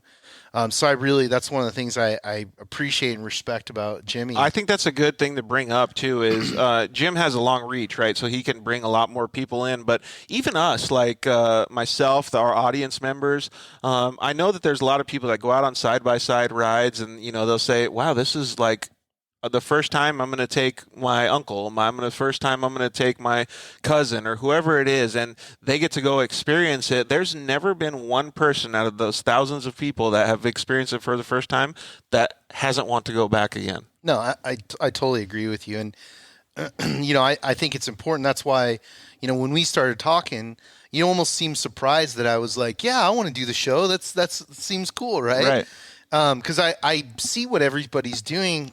I don't always have time to reach out to them and give them props, but I try to. Yeah. And really, I still believe off-road culture, off-road racing is in its infancy, and we have a long ways to go. And that means more personalities, more content, more shows, podcasts, TV shows, radio shows, all that. It's like when when you turn on, like, it's really funny. I'm a huge MMA fan, and I'm really glad that they're getting the support on ESPN. But it's hilarious because I buy ESPN Plus only for MMA. So I get on there, and I look for the little fist, and I click on that, and I'm like, what is all this Other crap baseball stuff and get all this college? Who cares? Like, where is the MMA at, right? And so I think that expansion and that constant push and support with each other, I think it's important. I think it's that old adage of, the rising tide raises all ships. Yeah, I agree. And Jim can probably attest to some of this stuff, is that he does it a lot more than a little guy like me, but Extreme E needs more coverage. Yes. Some of the esports that Jim's also involved in need more coverage. There's a lot of room for him to be able to support those industries. Well, it's funny because a couple of years ago, that's why now it's all going on 2 years. We started offroadracer.com to put all that stuff together because, we should be talking about WRC. We should be talking about Extreme E. We should be talking about, King of the Hammers racing in Europe, right? We should be talking about all those things are off-road, and there are some benefits and connections and similarities. And if we're grouped together, then we're powerful. But if we're this, if it's short course, desert, and everything's broken down in these little tiny markets, we really don't have any power. We learned this lesson from action sports. Some stuff just gets slides by. Yeah, we just look. When ESPN came into action sports and started grouping things together, they did it ostensibly because they were trying to figure out how to make the Olympics out of it, right? And if you go back to the first X Games and you look at all the silly stuff that was in it, it wasn't perfect in the beginning, right? It took them a while to kind of coalesce it down and get the formula that they still have today, right? Well, we already have that with off-road racing. And by the way, we're billions, hundreds of billions of dollars in revenue globally. I mean, we're talking everything from Jeep to BF Goodrich to oil to gas to, the Bronco that just came out. All that is born from off-road racing. Yep. So it's a matter of us kind of getting our hands around everything and going, this is us. It's not just this one discipline in Southern California. It's this effect that has all over the globe, right? So that's why it's important, for us to work together with guys like Jim, with guys like you, even Alex and some of the other people, because there's a lot yet to be done and a lot of value yet to be unlocked. Well, first things first is I've never thought of it that way, so thank you for giving me the overall understanding of it. But Jim has a lot better understanding of that, and maybe you can kind of elaborate on what he's saying a little bit here. Well, I think, Matt's dead on, and what they're trying to do, and I kind of feel the same way. I mean, I've had numerous people come up, hey, would it offend you if I started an off-road podcast? I'm like, no. I'm like, tell your friend to start one too. Like the more content, the more stuff, the more people we have out there talking about it, the more George Hamills of the world, the more Jim Beavers, the more Matt Martellis, the better off this industry is going to be. We need to, there's so many stories to tell. There's so many personalities. There's so many people, brands. Like, we all need to be doing our part. And it's, the more we have, it's healthy. I mean, you look at NASCAR, how many NASCAR shows are there? Yeah. There's a million of them, and most of them all work together, and I feel like off-road's the same way. And I think, for a long time, there was a lot of people like, they felt like, oh, they're this person, it's me or them, we can't have multiples. I'm like, man, bring it on. I want 30, I want 40 shows. It's great for people to have, those outlets and things. And it's like the interest is there, and what I've tried to do is like 2 weeks ago, I think I had Maddie Wedking on my show, but I coupled her with Ed Carpenter, who, was, fighting for the front row of the Indy 500, and the guy's a 3-time pole sitter. So to me, I'm like, all right, so Ed's going to bring in all these, these eyes and ears from IndyCar, and Maddie's this young up and coming off-road star. So how do we get her in front of these IndyCar people that have no idea who Maddie is? I couple her with one of the guys that's the story going into the Indy 500. Do I know if it did anything for Maddie? Well, I'm sure she got 2 or 3 followers over it. And those are 2 or 3 new people, that didn't know who Maddie was before. And that makes for a healthier industry. But at the same time, these people that are IndyCar fans, now they're hearing stories about Baja, Nevada. They're hearing stories about off-road. And I can tell you, like, I've been on the grid at the Indy 500. I've been, at NHRA in the water box. All these athletes, all these stars of all these sports that I look up to and I see on TV that I think are complete, just absolute badasses. They look at off-road and all they want to do is get behind the wheel of a UTV. I go to the Indy 500. We're not talking about Indy cars. We're talking about Polaris Razors, and they want to know what long travel kit that they can put on their new XP Turbo. And, that's all they want to talk about. Hey, can I go to that thing, out in Glamis with you guys? Or I want to go down to Baja for the 1,000. I just want a pre-run. I don't even care about racing. I just want to go have tacos, drink beer, and pre-run. Dude, that crossover is so cool. He's 100% right. I'll tell you a funny story.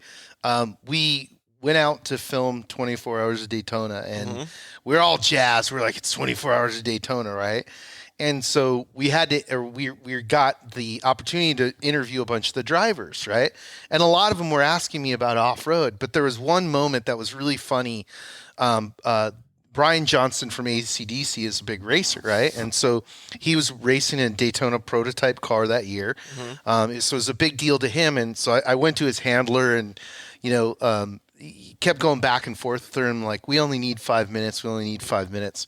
And so we got him, right? And as we're walking in, I'm talking with him, and he's like, oh, what do you do? What's this about? And I'm like, well, we're really from the off-road world. And he goes, oh, do you know about Baja? And I said, yeah, actually, Baja's my backyard. Like, I literally spend, days and days down there pre-running and just having fun. And he's like, okay, that's what we want to talk about. He didn't want to talk about anything to do with the race he was about to do. He was like, tell me about Baja. Nice. So to my crew's annoyance, we sat there for about a half an hour and talked about off-road racing, which was not what we were there to shoot. That's a little bit longer than your 5 minutes. Right. And his handler was freaking out. And then we got the interview that we needed, and it was great. But it speaks to the power of our culture, right? We're not just selling the contest of racing. We're selling adventure, right? And even further, the culture of off-road is a lifestyle. It's not something that you stop doing Monday, after the race. You live it and breathe it. And, usually if you're into it, on the weekends that there's not races, you're going off-roading with your friends. Yep. So, again, it's the thing I always try and explain to people is like, and I'll pick on short course racing. Short course racing is a show. Yep. Right? Desert racing, off-road racing, it's a culture. Yeah. Right? So, once people understand it, they start beginning to understand, like, it's going to affect your entire life, your house, where you live, how you dress, food you eat. Now you're in deep. You're going to get an F-250 or an F-350, and you're going to get a trailer, and now you have to have a house that can accommodate that, and then there's usually an RV or a toy haul. It just keeps going, right? Yeah. And it doesn't matter if it's motocross bike or if it's motorbikes or UTVs or at the top level of trophy trucks. It's the same. You're doing the same thing. Dude, I couldn't agree more. Jim lives that life as well. Yeah. Yeah. Well, that's the truth. You look at, compared to IndyCar and NASCAR, these guys, they race on one weekend and, the next weekend they're off or whatever. And they're not thinking about IndyCar. They're not thinking about NASCAR. They may take a vacation to the lake or they may go to Vegas or something like that. Like, when I'm not racing, I got my RV and my Razor and I'm out in the desert, camping and off-road is a lifestyle, and it's hard. Your show Dirt Life, obviously that, it makes sense to me because people that are into off-road, they live it. You're not, I can't tell you many guys that drive a trophy truck and then never go out in the dirt, except for 5 times a year. There's not many that do. Even at that level, they're all loving it. They're living the life. They may have nicer toys than us three, but they're still living that life, just about every single weekend of the year. And it's kind of crazy. This is one of the few motorsports or, that actually does that, where it's such a lifestyle. And motocross is definitely another one, but it's an anomaly in the world of motorsports. But, as Matt said, it lends itself to these manufacturers, things like that, because it's not a 5 weekend a year thing. This is a 52, 50 weekend a year thing for people like us. I couldn't agree more, and I can bring two examples actually. The first example is just a UTV example. Max Verstappen and Alex Albon both did some sort of Red Bull thing in a Honda Talon, and neither of them had driven it. They had no idea, but they were out there sending it. I mean, they almost crashed it. They're the best drivers on the planet, right? And they were like just enamored by it. They were so pumped after they got out of that thing.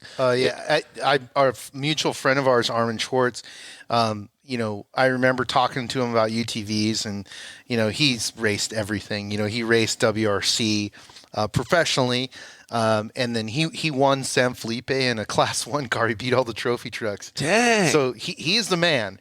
And I remember talking to him about UTVs, and he's like, more or less like, Matt, don't be silly. I'm never going to get in a UTV. And then he calls me one day, and he's just like a little kid. He's like, so I have something to talk to you about. I was in this Polaris Razor, and it is incredible, right? And I'm like, yeah, dude, I told you. And then like a year later, he's doing rides in Germany. And, there you go. Like he's putting on rides in Germany, and he's talking to me. He's like, we need to do a UTV World Championship here. And I think, the thing that we forget about as Americans is how free we are. Yeah. And off-roading, that is a big part of what being an off-roader is getting off the pavement and really getting free. So when people from other countries that have a lot more restrictions than we do, especially with vehicles, get that taste of freedom, they're all in. They're like, look, we want to bring this to our country and do it. 100%. And the second example I was going to bring up was a little bit higher level than UTVs, but with the new Extreme E series that came out, off-road is transcending again into some of the, we'll call it pavement racing, street racing stuff, because Lewis Hamilton, although he's not a racer in Extreme E, he's a vested partner in one of the Extreme E teams. Yeah. And so the amount that transcends, just like Jim was talking about with Matty, and who did you say the IndyCar driver was? Ed Carpenter. Yeah, so Ed Carpenter, like, he's trying to do that, and it's happening all over the place. Yeah, I think the Extreme E thing is great, and you know why I love it is, and I'm gonna use a stupid analogy, right? It's like getting people to try and listen to like a new metal band, and they're like, oh yeah, that's pretty great, that's really cool, and you're like, well, wait till you listen to Slayer. You know what I mean?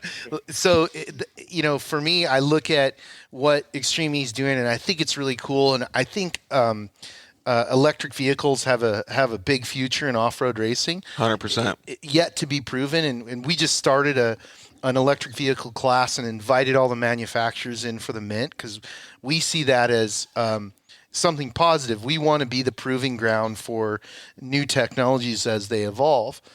But we also know the truth of trophy trucks, right? And we know that once we get people to the party, they're going to go, oh, there's these electric, whoa, what's that? Yeah. Because it's undeniable. Like, you cannot look at like the start of the Mint 400 and not be blown away by it. 100%. I brought people who've been to the biggest motorsports events in the world, to the start of our race, and they just walk over to me and they're like, this is unbelievable. Well, Jim kind of can speak to that in a real world sense, because he's been a driver in a trophy truck and a UTV. Definitely. Yeah, well, and it's funny. I never would have thought 10 years ago I'd have a trophy truck parked in the garage, and obviously, there's reasons why it's parked. It's a dated truck, and that's kind of passed me by, and I can't afford a new one. But UTVs, I've had this conversation with people, and I've got this new car, new to us this year. You know what I mean? Of Mitch Guthrie's former car, and this thing acts like a miniature Class 1 car. And you look at the races, and Silver State, we did 300 miles, and first through like 10th was all separated by like 10 minutes, and first place was won by by 8 minutes. Chris won it by 8 seconds, something crazy like that. Or it's just insane, like how close the racing is. So are we going the speeds that trophy trucks do in UTVs? No, but the racing is so ridiculously close. Like, to me as a racer, I want to race. And I don't care if I'm going 100 miles an hour, 140. if it's close battling, you still get that adrenaline rush, and UTVs are delivering on that. I mean, you look at like the Pro Turbo at any given race, it's 60 deep. It's like, it's crazy. You have, you put one tire wrong and you're going to lose the race. It's nuts. It really is. It's phenomenal. Hey, and just a quick shout out for Jim. We're sitting here at IMG Motorsports, the guys who built the previous car that you raced. Yeah, James is my buddy. I got a brand new King of the Hammers build he did for me. I think he's built maybe 4 or 5 razors at this point for me. And James and IMG, those guys kill it. I love James to death. That guy puts in the work. I mean, he's an OG when it comes to UTVs, and they do phenomenal work there, man. Dude, I agree. Hey, are you going to go down to Mexico this next week, Jim? I got a bunch of other stuff going on, so I regretfully won't be in Baja, but I definitely – 500 is my favorite race of the year. And people go, why is it not the 1,000? I just love the layout of the 500, kind of the distance of it, running around Ensenada. It's just, I don't know. I love the 500 a little bit more than the 1,000, but it's just, so it's my favorite race of the year, but I won't be down there this year. Matt was saying that it's pretty cool this year too. Yeah. Cafro came back from his first pre-run and gave me the breakdown of some of the new sections that they're doing. So it's going to be a great race, as usual. I mean, look, every 500 is a great race, and the race director, Jose G, works his ass off putting together new course and good course. And I was explaining earlier that those guys have their work cut out for them, because we have the luxury of calling the BLM up and going, this is the course we want. This is what we want to do. So we're dealing with one group. They have the challenge of dealing with hundreds of different ejidos and groups of ejidos, which are the landowners down there. Because Farm A could be Farm B, whatever it is. So it's a challenge, but fortunately, they've got some really passionate people working at SCORE, and namely, I could speak to Jose G, because he's a friend of mine and super passionate about off-road racing. So, he worries about putting together a good course, right? I'm pumped. It's going to be good. I'm going down. I'm going to have some tacos for sure. Nice. I'm excited to go down and get fat too, eating tacos. Yeah. Hey, Jim. So, first of all, we thank you very much for taking the time out to hang out with us right now. But before we let you go, what did you think about the motocross race at Powell this weekend? Did you get to see it yet? No, I haven't got a chance to watch it yet. Oh man, I'm not going to spoiler alert it for you then. No. So I got it saved. It's on my it's on my list of things to do. All right. So did you get to watch it, Matt? Yeah. I did. Okay. So Matt and I are going to talk about it. We'll don't watch the show for the next 5 minutes, okay? All right.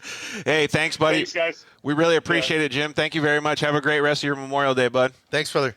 Yeah, you guys too. Thanks for everything you do for the sport, George. Yeah, and you as well, bud. Thanks. All right, take it easy, guys. See ya. Man, it amazes me that all of these people are coming together, and I think it really has a lot to do with the way that you were talking, Matt, that everybody just wants the industry to grow. Yeah, absolutely. It's super, super cool. So thank you very much for Jim Beaver. You guys can always check out, I think it's at, what is it? Down and Dirty Show, at Down and Dirty Show. Yeah, just search Jim Beaver. You're going to find everything. Yeah, Jim exactly. Beaver, Down and Dirty Show. He's got tons and tons of good content. He has fantastic guests on. So if you guys want to join another good podcast, you can go check it out. So since Jim's not watching right now, did you watch the full Pala race? Did you go out there? I watched parts of it, but the first thing I want to comment on is I'm just glad it's at Pala. It's a really dynamic track. They put some money, I think it was Fox, put some money into it, into the changes. Yeah. And a month worth of work. Yeah. So it looked really good. And that's one of the things that I can't speak higher of is like, you got to start with a dynamic track. Yep. If it's not a dynamic track, the racing is going to be boring. And it got rough as shit. And they're going to have another one here in Pala in September, I think. That's towards awesome. the end. It should be here, man. This is where it's all from, Yep. I get irritated when I see us losing opportunities in Southern California because of insurance or because of cost or just because, people don't want to deal with it. It's difficult to put races on. And you know that better than anybody else because you have to take some of the events that you produce outside of California. Yeah, I mean, what's funny about this area too is it's on the reservation. So I don't think I think it would be much more difficult to do it off the res. So we have to give some props to the Paula Indian tribe out there for hosting it, for allowing a world class motocross racetrack to be built, on their reservation is really cool. Yeah, I couldn't agree more. And I've ridden out at Pala a bunch of times, and I just like the facility. It's super cool. Yeah. So what did you think about the racing though? Because it didn't disappoint. No, and that's, it's funny because, talking about off-road in general, motocross has always been part of it. Right. And growing up, the first place I moved here when I was a kid, 12 years old, El Cajon, and it was like moto everything. What they call it back then, the Cajon Zone? It still is a Cajon Zone. Yeah. It's just a little bit nicer now. And you can't ride your bike across town and get a beer. But, some things are bound to change. But, look, motocross athletes are some of the most physical, mental, demanding athletes. I mean, they're just incredible athletes, and they don't get a lot of credit. I mean, their window of their career is so short because your body just can't take it. Right. Even the amount that you use your brain. So, fun fact is one of the brain specialists that helps a lot of the motocross riders. He's in Texas, Dr. Scott Burkhart. He helps a lot of those guys focus and train their brain better because they have such visual cues and their brain works so fast and all the whatever it is, the connections that they have in their brain. I was injured at the UTV World Championship in 2019. And I got the opportunity to go and see Dr. Burkhart. And he's so passionate. Like, I called and I said, hey, I have this situation. Can I talk to Dr. Burkhart? Would he even see me? Right. She goes, I'll get back to you in a couple of days. An hour later, he knew my whole story, everything that happened to me, my whole life, and said that he would like to come see him. And so he gave me the ability to change some of the things that were damaged to retune it because he knew from motocross. Yeah. That's incredible. I mean, look, I'm a big advocate of brain health in general. Like, even if you're not injured, right? Yep. It's a muscle. You need to do things to make your brain better, especially if you're a professional athlete. So it's always been one of those things that people, overlook. And I remember, quick side note, back in the core days, I was working for Steve Barlow, helping him put together his team, and we hired Ricky Johnson. And one of the things right away Ricky showed me is how he was taught to warm up by this gentleman. Oh, really? Yeah, and so one of the things was we would hit mitts. So I'd hold mitts for him, and he'd hit mitts to get his brain and body functioning at a certain level. So when he got in the truck, he didn't need warm-up laps. He was already operating at 100%. That's phenomenal. Yeah, so he's not just sitting in the pits and then all of a sudden going out and getting in the race truck. And you see it with Formula One drivers. They're on bikes pedaling and they're getting their heart rate up. Or playing those games and stuff like that. Exactly. That's what that's for. That's crazy, man. It's super cool to see that. I wonder who else does that. But the reason that I was bringing it up is because the motocross sets the bar very, very high. Yes. And off-road is getting to the point where these same drivers and all of these we're going to call them new drivers and racers and UTVs need to have these same capabilities or are growing these capabilities. Sure. So I think it's really cool to see that all of this stuff, again, transcends from one genre to the other. And it's just playing in the dirt, plain and simple. Yeah. But before I cut you off, you were going to talk about the racing at Paula. Yeah. So, first of all, it was phenomenal. Like, I think the racing at Paula, to me, was, when I see it a little bit different because I like to look at the stories, right? I like to see the stories. I like to understand where they're coming from before they got on the track. Like, how much work did they put in? Was their mental preparation proper? Was their physical preparation proper? And you see all of these things happen. And even if you have an expectation, none of the expectations happen this weekend. The things that everybody expected, out the window. It's just fresh, new, clean. Everybody just came out the gate swinging. That's awesome. I mean, that's off-road racing in general. Yep. It's like everybody every year goes, well, who do you think's going to win the Mint? I'm like, dude, honestly, I don't know. Yep. These group of 10 or 15 guys that's probably within the realm. But case in point was that Luke McMillan won it last year. And I would not have said he was going to be a top 5 finisher because of the level of competition. Well, back in the day, you would have picked, like, let's just say a Mears or a Stewart or somebody like that to be able to win, and you didn't have the depth of the field. Yeah, which is really cool. And like, it's a level of competition, but then you see the battle out on the track, and that's what I enjoyed the most was like, there was contact. Yep. There was a lot of drama with the course, right? There was, it was hard to walk away from it because you're like, okay, it just changed. Everything just changed again. And it was changing in the front. It was changing a lot in the back though. Oh, because everybody was working up? Yeah. See, that's so cool, man. Well, we really appreciate Jim Beaver giving us a call in. We're going to take another commercial break. Then we're going to dive pretty hard into Matt's backstory. Maybe we'll talk about your brother a little bit, too. We should. All right. So, like I said, we're going to go to commercial break again real quick. We'll be right back.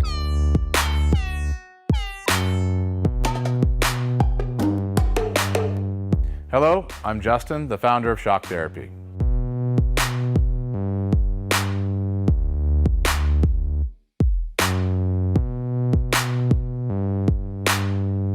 Shock Therapy has been around for 5 years, but we have personally been tuning suspension on off-road cars and race vehicles for over 25 years. We tune between 10 and 15 cars per day, every single day of the week.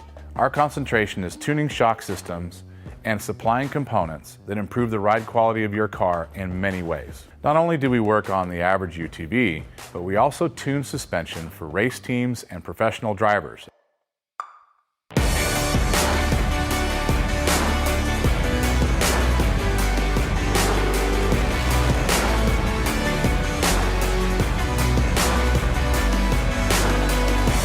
We currently tune for over 87 race teams in Best in the Desert and Score.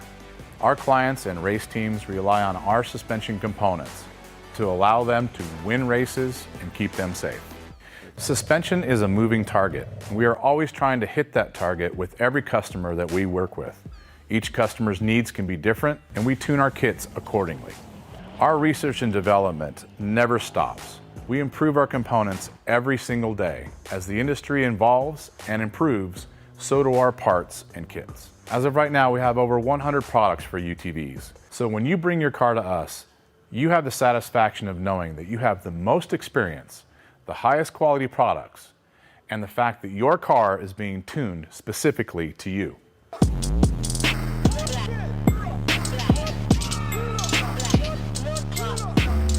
Zollinger Racing builds the best aftermarket products available. Products for your UTV or snowmobile, including billet radius rods, billet tie rods, billet steering knuckles, billet steering racks, alternator kits, and much more.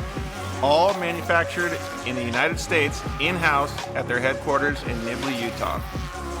Travis Zollinger and his team test in some of the most brutal conditions, racing in places like the Best in the Desert Mint 400, Ultra 4 King of the Hammers, UTV World Championships, and many more. Visit ZollingerRacingProducts.com and use the code DIRTLIFE to get 10% off your next purchase, and join us on social media at Zollinger Racing Products to see our products in action.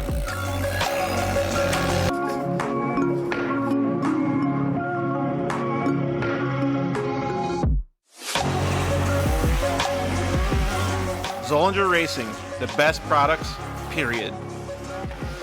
Finally, we got Lance from Solderweld in the studio. Thanks for coming down, bud. Hey, why don't we just record a commercial now? Yeah, why not? So good to be here, man. It's been a lot. I've been trying to get down here forever, and I wanted to talk about the off-road kit. Dude, I love those things. I got it in my pack. Yeah, we're running hundreds of vehicles now running them, whether it's a UTV or some guy's got it in a backpack on his motocross. He's got everything he needs to make a fix right there on the fly, out on the trail, or in the desert, whatever it is. Well, since I've already used one, I kind of know what to use it for, but explain what it does. All right, so let's pull one out real quick. You've got your aluminum rods. Remember, they're rods, right? So, light torch, small torch. You can throw it in there or throw it on the rig with your flux. It decontaminates and cleans like, let's say, a radiator. You get a random rock chip runs through as you're racing. You get a rock chip in a radiator. You got to fix it right there or you're out of the race. You can patch it up. It's all good to go. Yep, just like welding.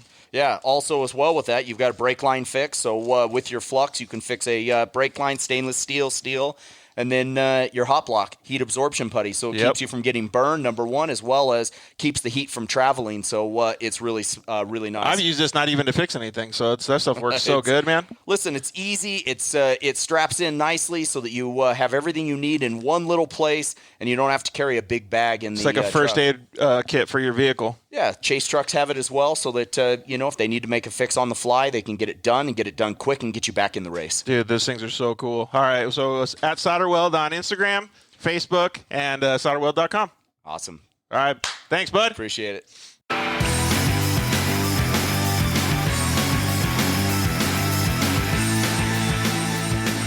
Yeah. We are back. Thank you guys again very much for joining us tonight. John Huppert's actually commented in while we were talking about the NASCAR stuff, and he said Jimmy Johnson is who put people can point that came out of off-road racing, and he's right. Like the amount of people that can transcend or move into different genres of racing is pretty phenomenal, and Jimmy Johnson was one of them. So I really appreciate John chiming in there.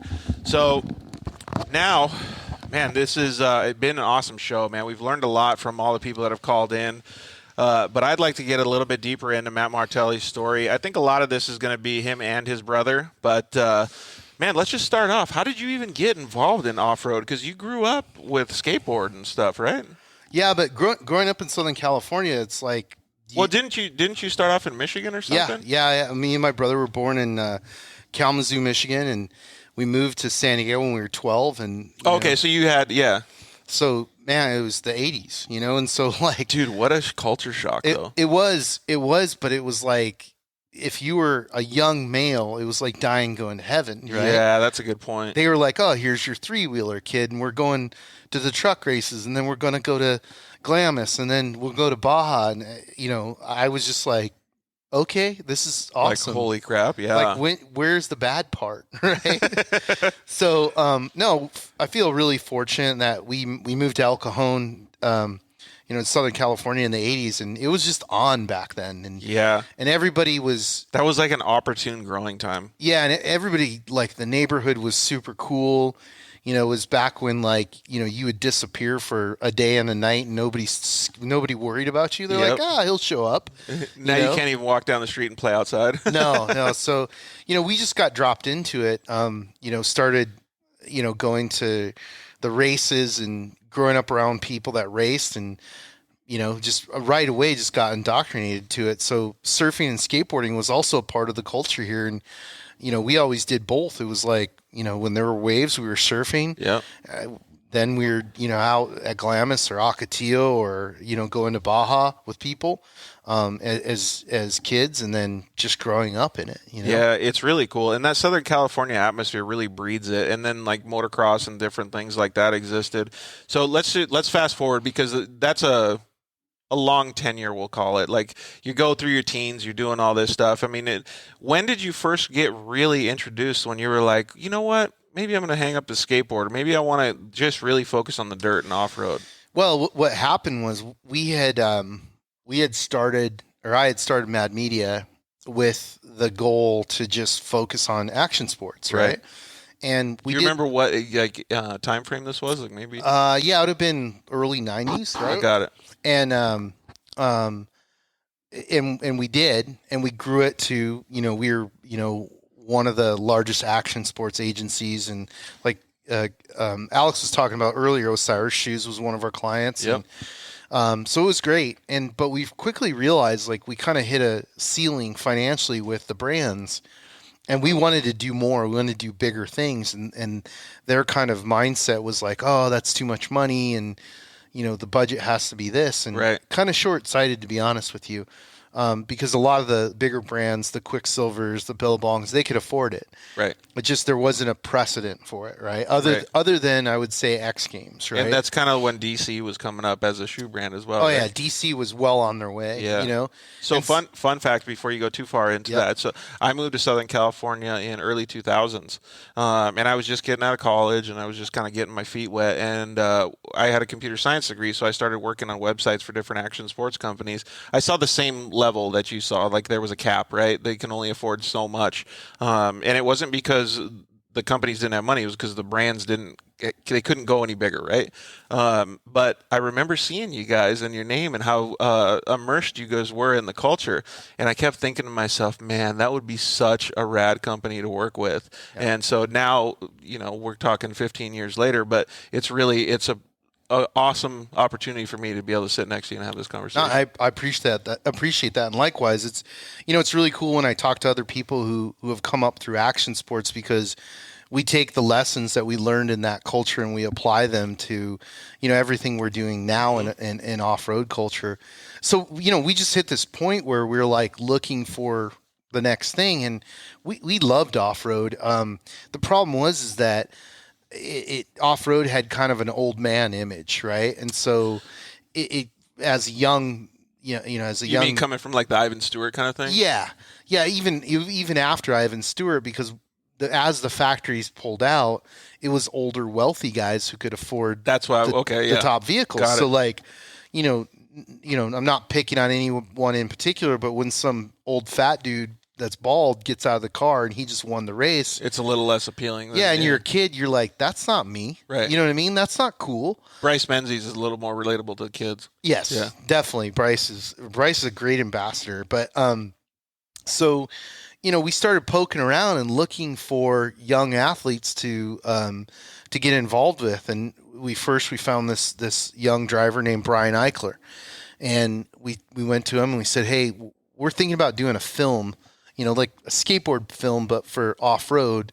And we want just it to be about young people and show this side of it to try and stimulate the whole thing. How was that reception? Like, you're crazy. No, he got it, because cool. a lot of the kids saw, even if they didn't skate, they saw skate films, they understood what it was. Oh, okay. And then I could also show them, I'm like, hey, these are the things that we do.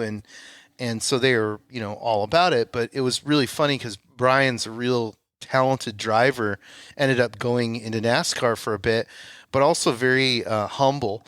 And so one day we're out filming, and I was all stoked on a turn he did and got up on three wheels, and it was an incredible shot. And I'm showing him like, this is cool. And he looks at me, he goes, you should meet my friend Andy. Uh-oh. And I was like, oh, okay, cool. And like the next week, he introduced me to his friend Andy McMillan, who was another young driver and was still in Class 1 at the time.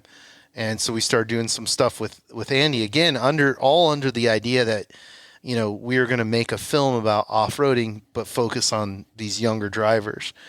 And Andy's dad, Scott, spent some time with us, and he goes, I want to talk to you about doing more work with my son and helping him go up into trophy trucks. And I'm like, okay, this sounds good.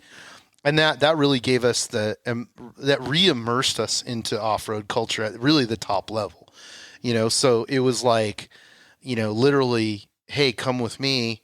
And I'm like, I should probably film this. There really wasn't a plan. And the opportunity was amazing, though. Opportunity was amazing. And I had a blast. And I can't speak higher of the McMillans. They're fantastic people. But, this Andy's first year of trophy truck racing was a disaster. The whole year was a disaster, and lots of different reasons, but mainly it was lack of prep of the vehicle that was coming from Robbie Gordon at the time, who, to be fair to Robbie, he was spread extremely thin. So we go through the whole year, and it's like cars on fire. It's a disaster, and I'm filming all this stuff, and I'm thinking, okay, this isn't a good story, right? Like, what am I going to do? I'm going to put out a film about this kid having a disastrous year. Like, how am I going to do this? And we had put up a couple of small YouTube clips, and that had been well received. And then we were like, okay, we still didn't really have a plan. So we went to the Bottle 1000 that year, and we won. Yeah. Right. There you go. So we created this short film called Chronicles of Bebo with Andy McMillan. And, he was like 19 when he won the 1,000, right? So it's an incredible story. So that really pulled us back into off-road. And during that whole time, were you able to get the realism of the year, so to speak? Hard times into good times? Not really, because I was afraid. I didn't want to show I was uncomfortable with showing the failure. Now, when I look at situations like that, I'm like, realism. I'm like, oh man, you know what? Yeah. You got punched in the face. Let's show it. That's like, gold. Yeah. Because when you come out of it, it makes it that much more valuable. 100%. You know, it's, So one thing that I'm hearing while you talk is for a lot of our audience members, we've had tons of questions come in, and this is for a low-level guy like me, is how do I start a podcast, or what do I do to make my race program better, or how do we do social media? Very similar to the stuff that we talked about on Alex Stryler's episode when you called in. But one thing that I'm hearing there is the opportunity came for you at the beginning because of your work ethic and because you were putting yourself out there, even if you didn't know, even if you didn't understand, whatever it was.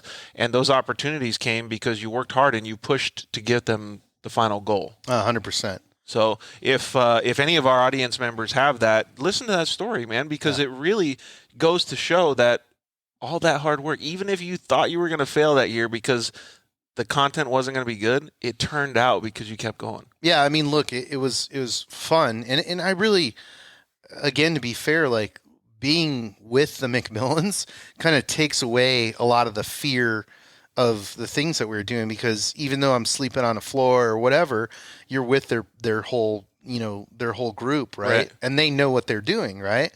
So, pre-running in the back of a Bronco holding my camera for 7 days, and now I joke about it, but, then it was like, well, this is what you had to do, right? Or what are you doing? It's funny that you mentioned that because for me, I'm going to get that opportunity for my first time down in Baja, and I'm not going to have a big old camera. I'm just going to take a little GoPro with me and see what happens. The thing, though, that I can't speak higher of is the culture of off-road racing in Baja is very special, right?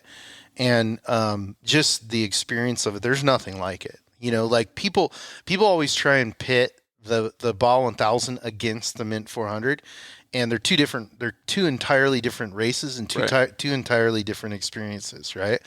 And me, as one of the owners of the Mint 400, I'm going to the Baja 1000. I'm going to the Baja 500, and in my free time, I'm going to go ride in Baja, right? So it's not an either or; it's a both. Like I said before, simultaneously, this culture started in Baja and it started in Nevada, really, but in America. Bred by passion. So both are important. Yeah. And I highly recommend, like,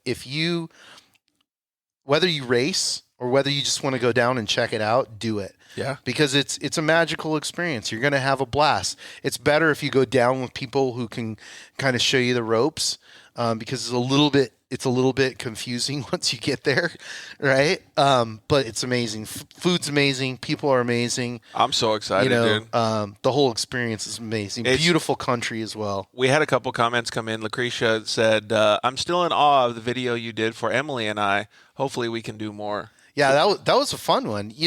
That's back to the storytelling thing. We got the opportunity to do this video last year that highlighted, two women that are racing, and we are excited about it. Like, some people would look at that and be like, well, it's not Bryce Menzies or it's not a trophy truck. I'm like, no, this is somebody who's Lucretia, who's built her program herself, and got to the point where she's gotten some support and some sponsorship. Yep. And she's, like a lot of the other women that are racing currently, is showing women that they can do it, that they can not just come and show up and be there, but compete at the highest level. And that's family really support, cool. Everything down the line, man. Awesome family, and no, Lucretia's awesome. The story is good. Plus, she's an OG, dude. Yeah. And Alex Stryler also commented and said, Matt, what did you ride back then? Like when you got your first, maybe when you were in the Cajon zone. He said his first bike was a 1976 with a Hodaka Dirt Squirt, the worst dirt bike in the world, but he loved it. That is not the worst dirt bike in the world. Oh, you had a worse one? No, but it's actually a funny story. There's a guy in the neighborhood who was the motorcycle guy, right? In your neighborhood growing up? And so, like, you go down to him, you give him your money, whatever money you had, and he goes, well, this is what you can get. Pick out of this pile, right? And the guy was actually a pretty nice guy, especially to the kids. And I remember going to him, and he was actually trying to get me to buy this. It was a combat. It was a Hodaka. It was a combat wombat, right? Mm-hmm. And and I looked at this thing and I'm like, I don't want this thing. This is old, right? This thing's old, right? And I'm looking at this Honda and I'm like, well, no, I want the Honda. And he's like, what? And I don't even remember what version of the Honda it was, but because it had plastic instead of a metal tank and all this stuff. And so that was my first bike, was like a Honda 125 or something. Oh, right? really? But it's funny because that Combat Wombat now is probably worth like 40 grand. Oh, right? man. So I screwed up there. Bad move. Yeah. You were only a little kid, though. You can't fault yourself too much. I didn't know anything Dude, at that point. That's hilarious. Did you like ride and race motocross or no? I never raced. We rode. It was just that's what everybody did. Yeah. You know, everybody had a bike.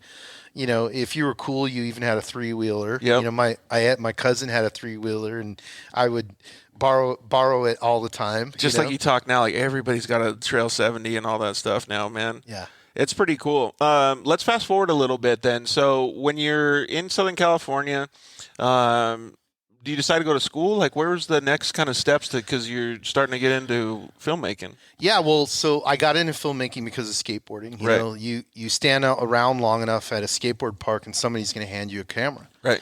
You know, and go, hey, film Watch me. You know? And so I think I was 14. I think I was 14. So pretty young still. Yeah. And again, super fortunate. You know, we're in the neighborhood one day and some kids are like, hey, we're going to Del Mar. You want to go? And I'm like, where's that? Literally, you're in Elk. I don't know. I'd never, Right. you know. But it's only 20 minutes up the road. Yeah. And they're like, oh, yeah, do you have a skateboard? And I'm like, no. And I literally took my BMX bike, traded this kid for 2 skateboards, one for my brother and one for me. And then like a few days later, we're in the back of a car, you know, going to Del Mar. We show up and Nice. they're like, you don't have any pads? I'm like, I don't even know what we're doing, dude. You know, and you know, get into Del Mar and I'm like, holy shit, I definitely don't know what I'm doing, right? But you figure it out. Probably the excitement level was still up high, though. Oh, God. Like, you know, skating the old pool at Del Mar was something I was super glad that I got to experience. And the good, the bad, you know, having That's Tony. before they took everything out. Yeah, having Tony Alva scream at me to drop in. Quit being a pussy. It's just like, what? You're like, I don't understand what's going on here, right? So, but yeah, everybody rode, you know, everybody skated, everybody surfed, you know, and it was just this thing. And then all of a sudden you're like, wow, I can document this? Yeah, and I didn't even have that notion. It was older kids, you know, skateboarding who were like, hey, I'm going to do this. Will you film me? Yeah. I'm like, sure, right? And then they would look at it and they're like, you suck. You need to do, you know what I mean? Trial by fire? And then in all of that, you know, there were these guys who were trying to make their way as professional photographers and professional, you know, cinematographers. And so, you know, when Stacy Peralta shows up, he's got like a legit camera. I'm just sitting there watching him going, okay, I'm going to copy you. Right. Like, and I literally like remember like going, oh, I'm holding the camera wrong and trying to hold this. I think it was a 8 millimeter camera. The way he held his, well, the reason he had to hold his was this big, right? So it's just all monkey see, monkey do, and learning from each other. And, you know, you get better and better, and it helps when you're passionate about something you're into.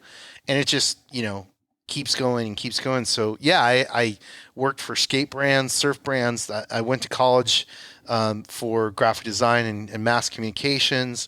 I interned at as many places as I could, you know, really dozens of different creative disciplines, and then worked at agencies. And finally I got to a point where I'm like, I started Mad Media because the agencies had a lot of discipline and planning, right? They were very a lot of times that hinders execution. It did. What it really screwed up was the trends were changing so fast, right? Especially in action sports, right? So that I work at an agency that does a 2-year campaign, and they're like, we're done. Right. For 2 years. We already shot it. Yeah. And that's how they were operating. And in skateboarding was the opposite. Like magazines compared to the internet now, yeah. Yeah, but skateboarding was the opposite. Skateboarding was like, okay, whatever the best photo is the ad we're doing that month, right? Yep. And Quick turnarounds. Yeah, very quick turnaround, very, very off the hip. And so I just felt like, I could blend those two worlds. To me, that seems like it matches your personality a lot better too, because you're such a forward thinker and a go-getter. Like you want to keep working, like get it done, get it out. Yeah, but you also have to be ready to adapt. Like everything's going to change, especially when you're working with youth.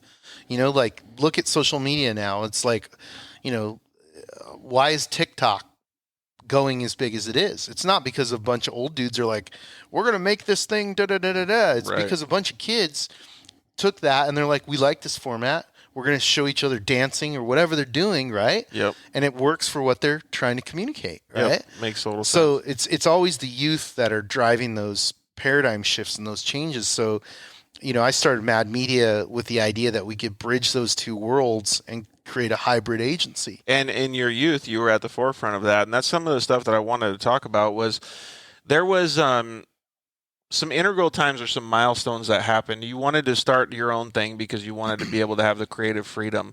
But when you got that creative freedom, there's always, you always second guess yourself, right? You're like, oh shit, should I have done that? But then what was the first standout opportunity that you were like, yep, this is it. I'm glad I started this. There wasn't one. There were a lot of different ones. Like I was really lucky to get taught by a lot of people that were pretty remarkable, in their knowledge, right? And it goes all the way back to my high school, going to Helix High in La Mesa, and they had a ROP graphic design program that was team taught by two teachers, and the younger teacher, Rick Dirk, really mentored me, and he's still a friend to this day. But he exposed me to a level of creativity that was mind blowing. But he also, it was connected to skateboarding. So I at a young age, I met these guys who were really doing it. This photographer named Dan Harold Stewart, who to this day is one of the most prolific skateboard photographers in the world. And I was a little kid walking around carrying his camera equipment, being a nuisance, but I was soaking up everything he was doing. Yeah, like a sponge. There was a famous photo shoot that I was allowed to go on because I was friends with Matt Hensley, and a real famous photo that got taken in Cardiff. And so we go to the spot, and Dan told us what time to be there and how everything's going to go, and we're like, what does it matter? What does it matter? Matt Hensley's going to do this trick. It's going to be dope. You're going to get the photo. Like, what does all this other extraneous stuff matter? So we get there. Matt Hensley does the trick in like 2 tries, nails it. They get the photo, right? And this is before there was digital. And we're like, I'm standing there going, look, we got it. We're done. And Dan goes, nope, come back tomorrow. And we're all like baffled. Details. Right? We're like baffled. We're like, he nailed it. How can you get it any better? So we come back the next day, and it was a ledge trick, right? And all the bushes in between the ledge and the wall were cut down, and the wall was painted. Whoa. So Dan, that night, cut all the bushes down and painted the wall because he knew he could get a better shot. Wow. And he made this iconic shot that was cover of Trans World magazine.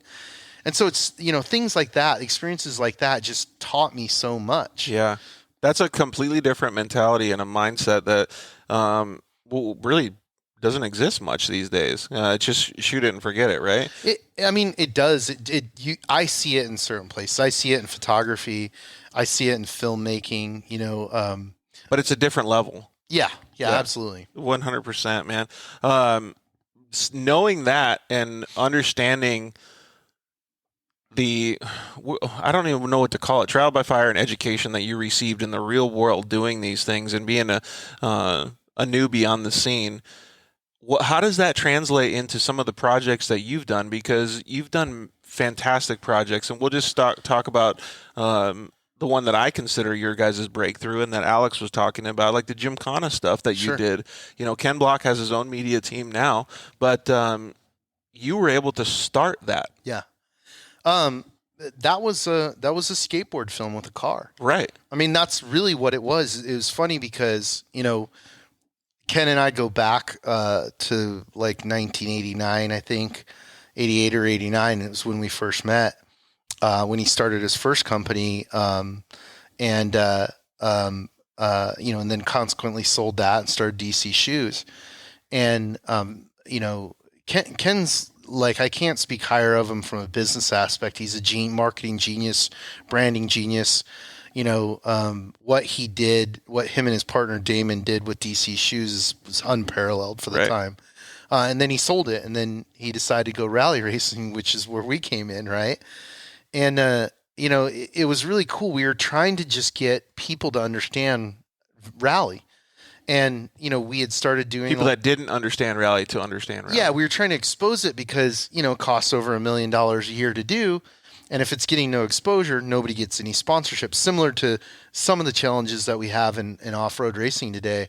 So we started going out and filming the races. But what we quickly began to understand is that it was difficult to capture all the right moments in an uncontrolled environment. Oh. So we were running around, trying to capture these little details, these little moments where something incredible would happen during the stage of that rally. And it was really difficult because of the timing and, sometimes he's during a race, so he's hitting the race line. That doesn't look wild. He's not hitting the BJ Baldwin swinging out sideways line, right? So, we had this idea of like, hey, what if we did this? What if we created a skate film with a car, right? In a controlled environment. Yeah, and then Ken is one of those guys who he's got a great creative mind. He never stops thinking. And so he had found this driving discipline called Gymkhana, right? And he had showed it to me, and frankly, I really wasn't impressed. I was like, it looks kind of gay. It looks kind of weak that these people are driving around obstacles.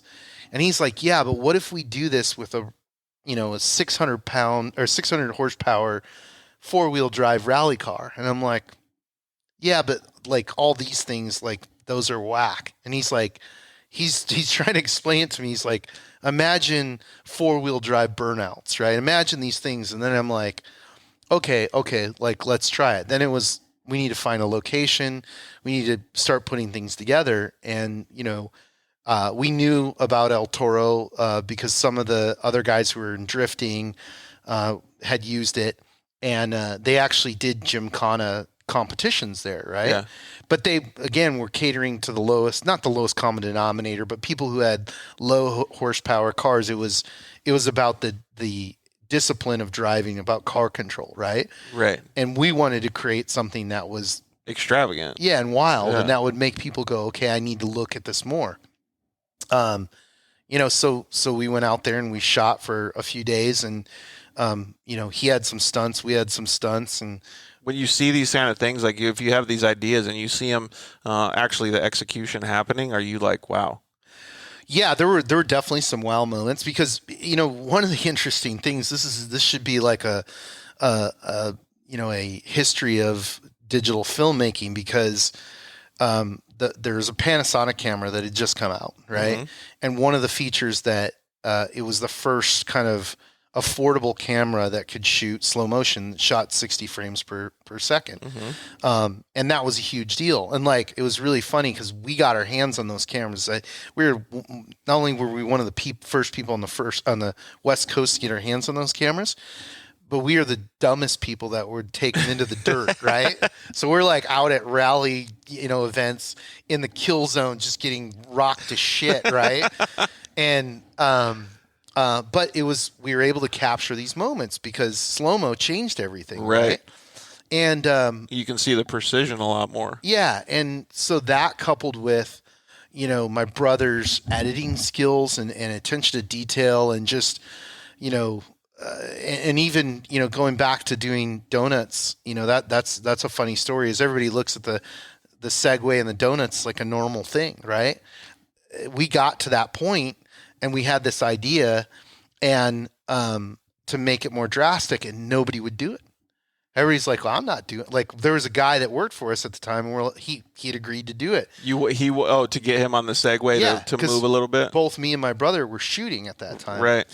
And nope, all of a sudden he's like, nope, too scary, too sketchy, right? So I'm sitting there, and I'm talking with Josh, and we got to do it, and he goes, well, I'll do it. And I'm like, oh man, if he gets hurt, my mom's going to kill me. Oh, right? crap. And so he did it, like full on balls out, like, all right. It's easy to look at stuff like that now and be like, oh, it's not a big deal. It was like, I was shaking. Right. He was shaking. Like, we didn't know what was going to happen. Nobody knew. I mean, that was one thing too that people have to understand is like, Ken went to Court Crawford and had him build this insane Subaru, right? With an engine that's going to blow up at any moment because it's putting out so much horsepower. And we just didn't know whether anything was going to work. And I remember doing the opening sequence where the car takes off and it does this big high speed drift. Well, there's lips in the concrete, like 8 inches, 6 inches tall. And I keep telling Ken, like, hey, you got to watch out for these lips because it might flip you and roll you. And in that first car, or break something or whatever. All it didn't have a full roll cage. It just had one bar. Oh, right. So it was we were not like, hey, here's the safety plan in that first one. Like, we had fire extinguishers, right? Dang. And we're like, we know where the hospital is, right? So yeah, it was fun. But yeah, after looking at the footage and replaying it, I'm like, okay, we had this is something people haven't seen before. Yep. And especially the style that we brought to it, which came from skateboarding. It came from, there's a wide angle lens that we use that's referred to as the death lens in skateboarding, where you're right up on the guy skateboarding, right? Big fisheye lens. And that's a signature of skateboarding. So we were taking that same tactic and applying it to what we're doing. And it's funny, I still use some of those cinematography techniques today. Yeah. So yeah, they're so cool though. We were just talking about the other day how cool it is to be able to use those same qualities to be able to produce stuff. One of the things that I think is cool about all that is it hadn't been done before. Had you guys not have the creative mindset to be able to go execute it, and a creative person as well, like Ken Block, it would have been hard to push through that. And so he really gave you guys the creative freedom to produce this. Yeah. And then it takes another level and hits another level, and you produce all these different things, and then XP1K with the Polaris stuff comes out with RJ Anderson. Yeah, and XP1K was a great evolution because, again, I'm once I realized, our takeaway from Gymkhana wasn't that we were special and that we knew something that nobody else knew.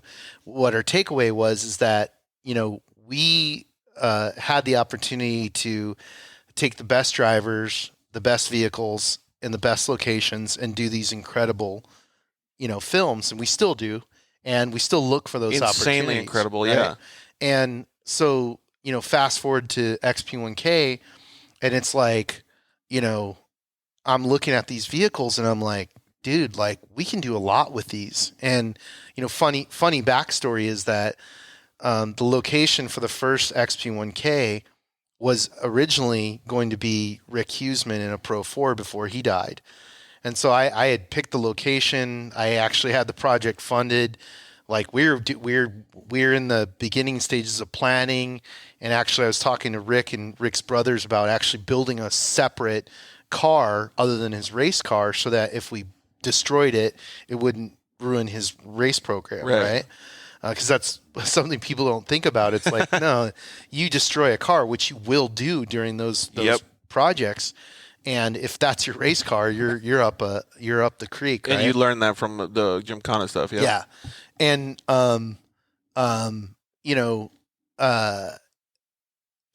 everything comes together. We get this opportunity, and Craig Scanlon was running Polaris RZR at the time. And I have to also give him a lot of credit. Like, he put his neck out there for it, and even when the lawyers were like, hey, we can't touch this, I remember having conversations with him, and he's like, what do you want to do? I'm like, look, there's one way to do this. And if we don't do it that way, what are we doing here? And he 100% backed us, and then we went on to build 4 of those, right? And it's incredible. There's still, it's funny because I have, we have, enough tricks put together now for probably the next 2 or 3 of them, right? Yeah. So it's just a matter because of the backlog of footage. No, not just because when we go into it from a concept standpoint, we're looking at it like, what can we do with, this particular vehicle I see what you're saying. Yeah. That nobody's ever done before, and that will get people to understand what it's capable of. I mean, every stunt in XP1K had a purpose, right? Yeah. It's not just the like, hey, it's the wall of death. Well, no, it's the wall of death because you can do that in a vehicle that has that combo of horsepower to weight, right? If it's a little bit heavier, it's not going to work. Right. If it a little bit less horsepower, it's not going to work, right? As well as all the other jump stunts, the backflip, all those types, all the grinding across logs. Yeah, 50-50 across skateboard trick, right? I remember seeing it, and Alex Stryler commented in and said Gymkhana opened his eyes to the art of motorsports and social media, and it really is true because I really didn't know that much about UTVs until when I saw the Gymkhana videos, and I was kind of reintroduced to it, to like Ryan Beat and the SR1 and things like that at the time. But I thought to myself, like, I know what a Rhino is. How the hell is RJ Anderson out here doing this? Right. Like, to me, it was like a skateboard video with a 4-wheeler. Like, I couldn't believe it. First of all, I think skateboarding is phenomenal. So second, I was like, how the heck are they doing it? And then, you start thinking, and my creative mind starts thinking, okay, how are they filming it? What are they doing on the side? Like, so I really got into it and really absorbed it because it hadn't been done. Like, that was so cool for me as a consumer of digital media to be able to see that. Well, that was the point. The point was to turn people on to UTVs, right? That was our job that we are hired for, is, taking all the things that we learned with Gymkhana, what we did right, what we did wrong, what partners we involved, all those different things. And we went, look, like, at the end of the day, we were hired to launch the Polaris RZR platform. And I'm really proud of the fact that we did that we had the opportunity to do it. And now it's a part of history, right? It really is, yeah. And, the funny thing is, and this is also the legacy of Gymkhana is, the thing that we had in skateboarding that we don't quite, we start to have it here. Actually, I take it back. We do have it here in certain aspects, but like in skateboarding, you make a film and then the other company makes a better film. Yeah. And then you make a better film. It's a war, right? And you're always just one-upping each other, whether it's style or actual craziness of the stunts, and it just proliferates it's like an arms race, right? And that was part of why we did that. We're like, here we go. All right, somebody come do something. Come at me, bro. Yeah, and let's do something, And so, it's cool. Like BJ Baldwin's Recoil was a cool one. There's been a couple other cool ones, but Amputia's just released that one last year. That was pretty cool. Yeah, that was cool. But I just, this is me. People are going to think I'm being an asshole, but like really, I don't see the level of but you can still appreciate it, though. For sure. Yeah. For sure. But like I look at it and I go, one of the great things about skateboard culture is they'll call bullshit. They'll go, actually, that one was kind of bullshit, right? And we don't. I guess we have that a little bit. They started doing that in FMX and freestyle motocross and videos and stuff like that, too. Yeah, well, and FMX was they went from 0 to DEFCON 5. Right. So it's like when you go right to double backflips and, 400-foot gap jumps, you're kind of running out of stuff you can do. Absolutely. Right? So it becomes more difficult. You can still, do more stylized videos like, oh God, what's his name? Dirt Shark's brother. Oh, Axel Hodges? Yeah. I really enjoy the stuff Axel's been doing. It's pretty creative. But, there's still a lot to be done. A lot of vehicles to explore, a lot of locations. Yeah, absolutely. And one of the things that I think that can be done better, maybe you should steal this idea, is that to do something that's more rudimentary. Like in Arizona, you can drive a UTV on any street. I used to go get the mail, get a burrito, all of that stuff. So I always talked about the idea of race to tacos, right? You have one guy racing through the desert, you got one guy racing on the street. You all meet up or whatever it is. There's all kinds of cool creative ideas, and I think that those things are more along the lines of somebody like Axel Hodges, because it's a real world environment. It's not such a scripted, put together contextual thing. So I think there's a huge, just like you said, there's still so much room for growth. Oh yeah, I mean, and you're right about context. I mean, I've yet to see somebody jump a UTV down a giant stair set. Yeah, right. Exactly. And it's capable of doing it. 100%. You know what I mean? So the city aspect as terrain is completely valid. Dude, it would be so cool to see that. Alex commented in again and said, in action sports, as Matt is saying, a trick must be completed for it to count. If you don't complete the trick, you can't use it in media. And that's very true, but you can have a blooper reel. Yeah. So let's fast forward a little bit, because we could talk about the filming and the production and all of these cool projects till the day we die. But in 2018, you guys also were interested in getting a little bit more of the business stuff going, starting these, getting a little bit more involved in the events, and you acquired UTV Underground. Yeah. Yeah. Actually, we had, we were already doing the Mint 400 and very entrenched in off-road. And just like everybody else, I looked at UTVs and went, oh, that's cute. Mm-hmm. You know what I mean? At that time, there wasn't a sport model. And I saw what people were doing to modify rhinos and things like that. But I kind of looked at it and went, all right, you can never make that into a proper off-road vehicle, right? It's a good lake mobile or something. Yeah, that's, you go have beers and go the river with, right? Joey D calls me up and he goes, hey, I've seen all the stuff you've been doing with the Mint, with Race Desert at the time. We were involved with that, and all the stuff you do with Mad Media. I have this website, and I think this market's going to explode. And I remember it was I didn't even read it. It was it's 4 pages long on Facebook message, mm-hmm. right? And I scanned through it and I'm sounds like we need to have a beer, right? You're okay. And so we did. And, he explained everything to me, and I still was yeah, this doesn't seem like it's that big of a deal, right? And so he's like, no, you got to come. We have a test with, God, what was the company? It was the First Sport UTV. The company that, it wasn't Kawasaki, but the other company that used all the green for their like John Deere or some Arctic Cat. It was Arctic Cat, yeah. Right? Thanks. So what is it called? Arctic Cat, Textron, Arctic Cat again? Who knows? Yeah, well, back then it was the Wildcat, right? Yeah, that's what it was. And I was like, okay, whatever. I'll go to this test, right? And so I go to the test, and we get in this thing, and I'm like, wow, this thing does pretty good. And it was really funny because the shocks were set up all wrong, and we got back. I said, let me make some adjustments on the shock, and I'm not a shock guy. I just did some. You just saw it, yeah. Just a couple of the minor things, and just the shock collars and that type of stuff, and and then we're at Barstow, and they weren't going to let people drive, and the guy who's the engineer is driving, and he's going 15 miles an hour.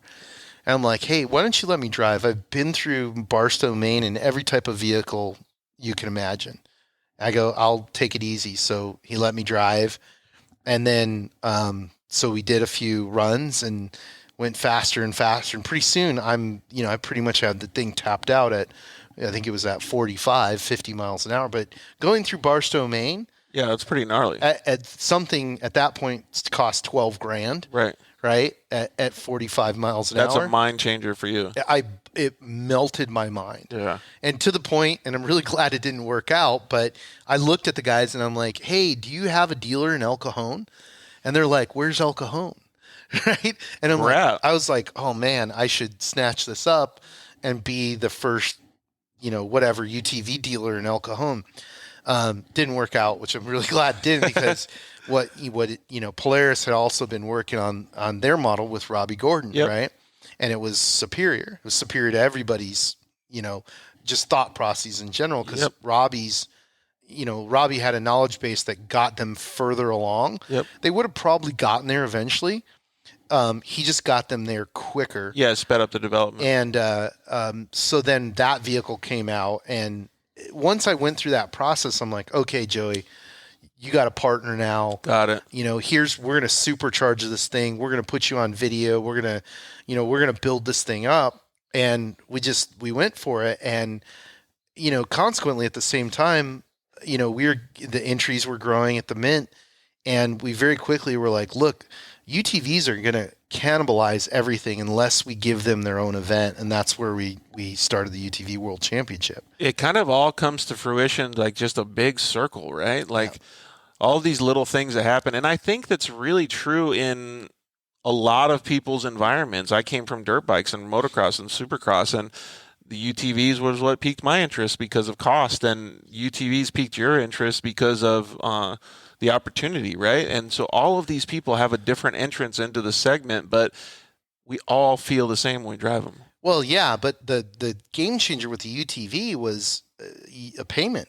So growing up as a kid in off-road culture, it was like you needed to know somebody, you needed to have 50 to 100 grand cash.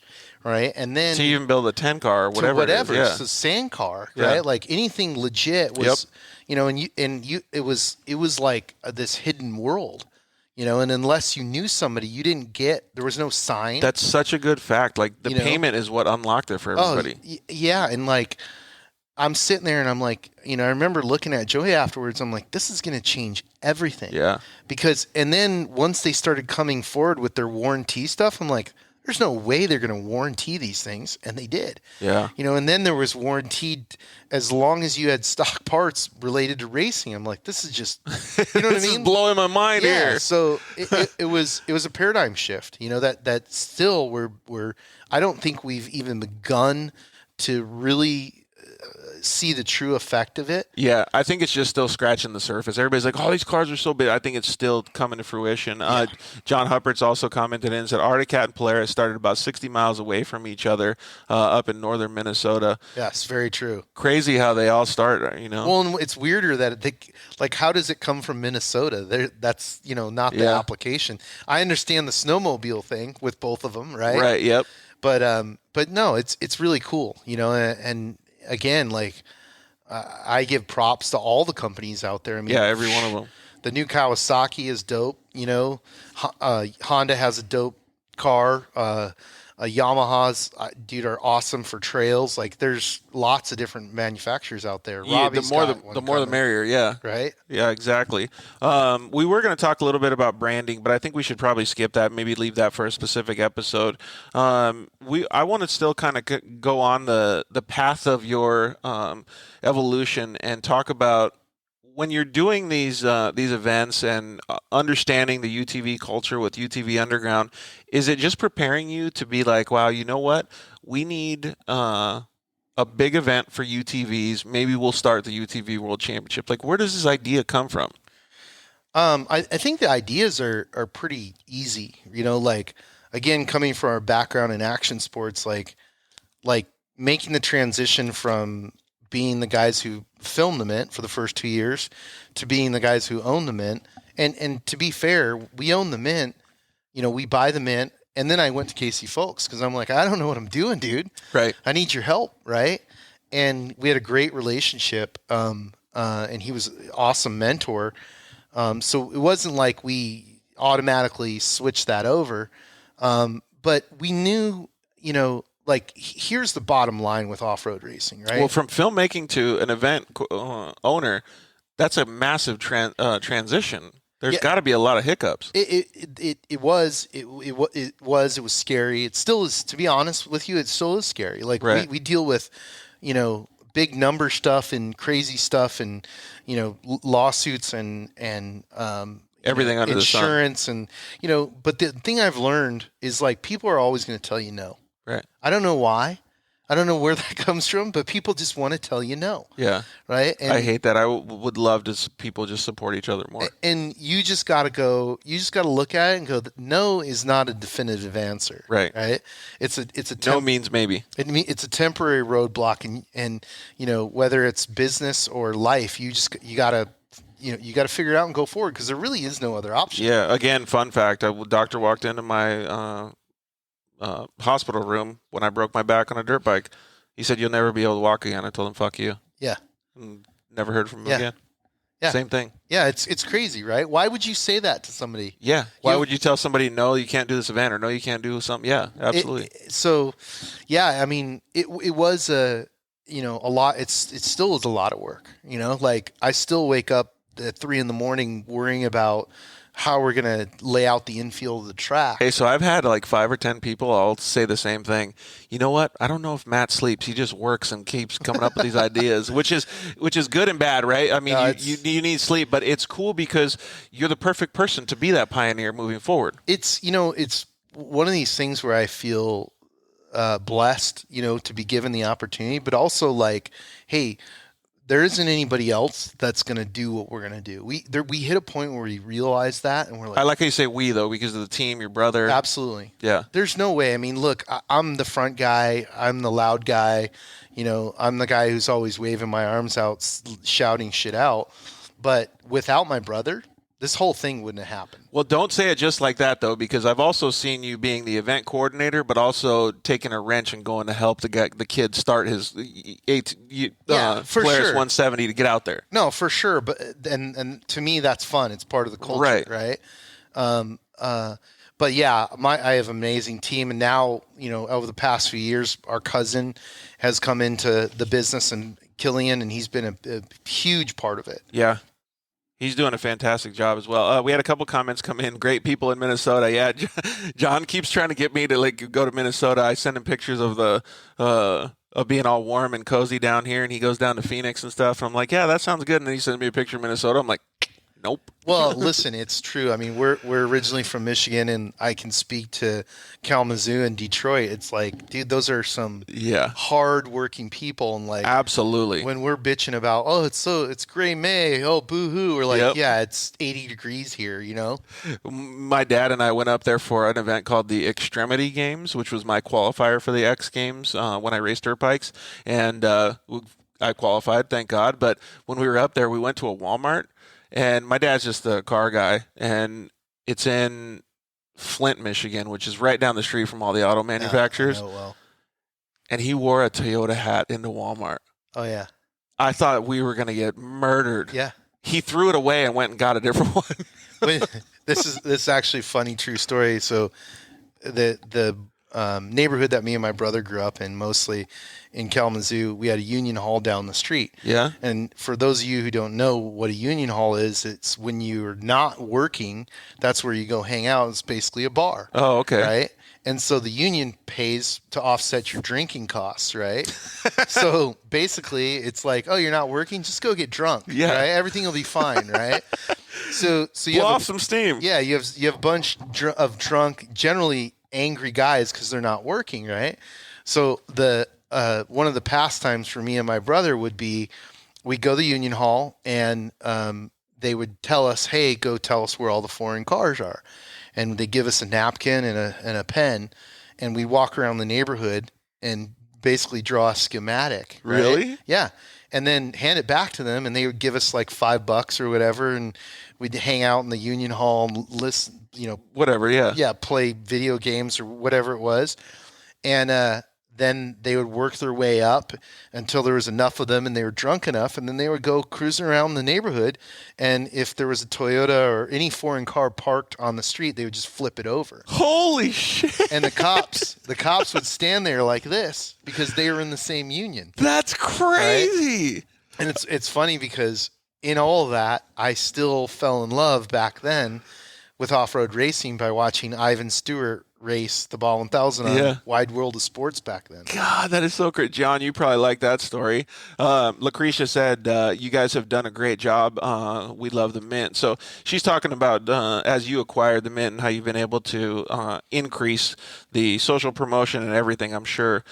When we talk about having these different events, I've participated in events that you guys have done as far as the UTV World Championship. This year I'll be able to go to the Mint actually for the first time again. Right. So I'm like this virgin off-road guy, like you said. But to me, it's interesting to see the difference in the quality of events that come out.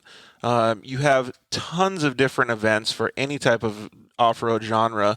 But the quality and the effort that you guys put in seems like, I don't want to say this because it sounds like I'm probably demoting some of the other guys, but next level because of the promotion, the social media aspect, what you actually do, getting the Warfighter Mate involved, expanding the classes that are available now. Like even the rally class that exists nowadays was spawned by some of the ideas that you guys have had. So that forward thinking is really interesting and should be really interesting in the evolution of all of this UTV off-road stuff in the future. No, I appreciate that. And it's really important to us.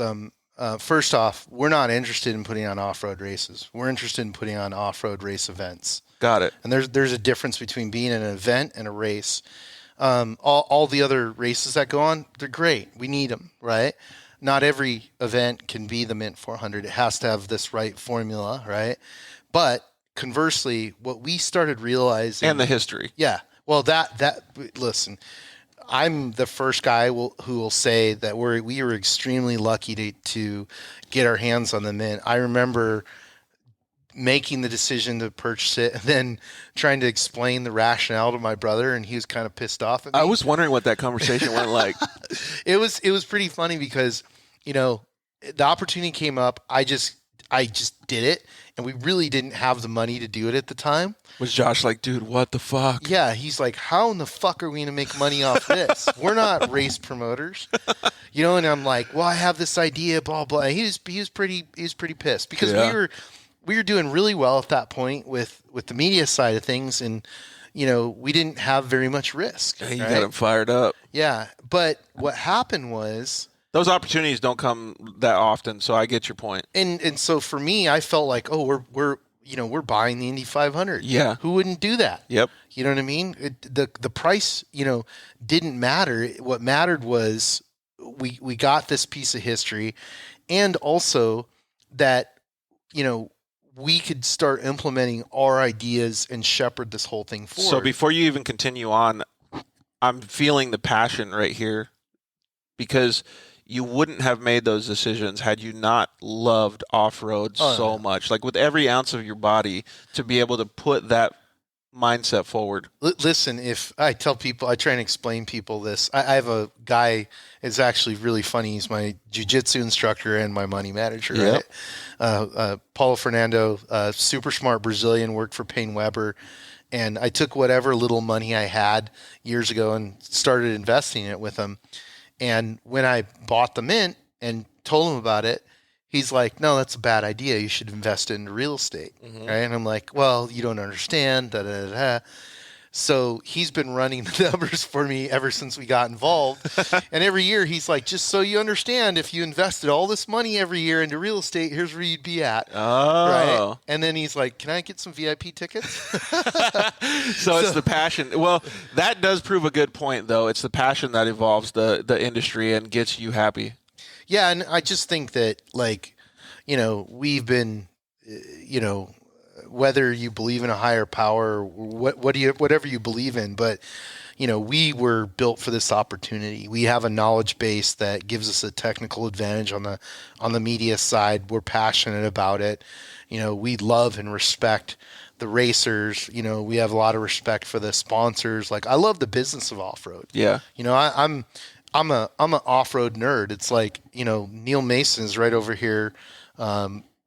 And he's one of my friends, and I'm amazed with what I'm like, I would just go hang out at their shop. Yeah. You know what I mean? And be like, what's this? How do we sit do there this? and learn, right? yeah. Robbie Pierce from Jimco is a really good friend of mine. I was down there last week looking at his new 4-wheel drive that's coming, and basically like rubbing up on it. Yeah. You know what I mean?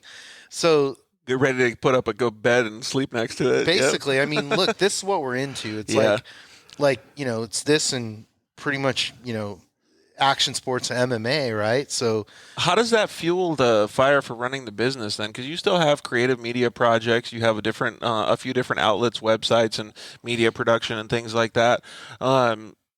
As far as your passion goes, like how does that fuel your business decisions? I mean, you made a decision to buy the Mint 400, whether it was good or not, in other people's eyes, is inconsequential at this point. But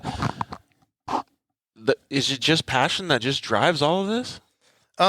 You have to be rational about some stuff, right? Mm-hmm. And I think that it's work ethic. We're very, we came from a hardworking family. I've been working since I was 12 years old. To me, I feel fortunate that I get to do what I'm passionate about. So, pulling a 60-hour week is not a big deal for me. It's fun. Is it one of those things, if you enjoy what you do, you never work a day kind of thing? Yeah. I mean, I'd say that to a point. There's right. definitely, stress and anxiety and, the grind days. Like, I'm not going to pretend like this is all, rose petals and all right. that stuff. I mean, it's a growing industry that, traditionally hasn't ever had a race as big as the Mint 400. Well, we're lucky to have you. I think it's phenomenal that you put so much effort back into the industry and the culture itself, because as much as people may or may not understand, all of these little things make a big difference in the end goal of us all getting out and doing off-road racing and stuff like that. Maybe we should fast forward a little bit and understand a little bit about what the future plans are for the UTV World Championship and the Mint 400. Maybe kind of talk about getting some more people out there to the upcoming events. Yeah, first one that's up in October is UTV World Championship. So we moved that to a new venue to Havasu, which has been fantastic. The people there were really easy to work with? The mayor's awesome. The terrain is amazing. It's one of these things where it's like people have to remember, like, I race not as much as I want to, but, I can still consider myself a racer, and I put on thousands of miles, off-road a year, right?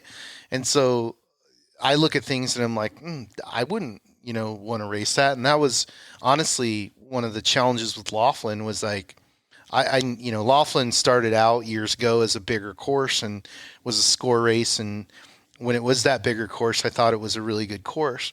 But then we got, castrated down to what it is now. And I just look at it and I go, yes, it is a race course.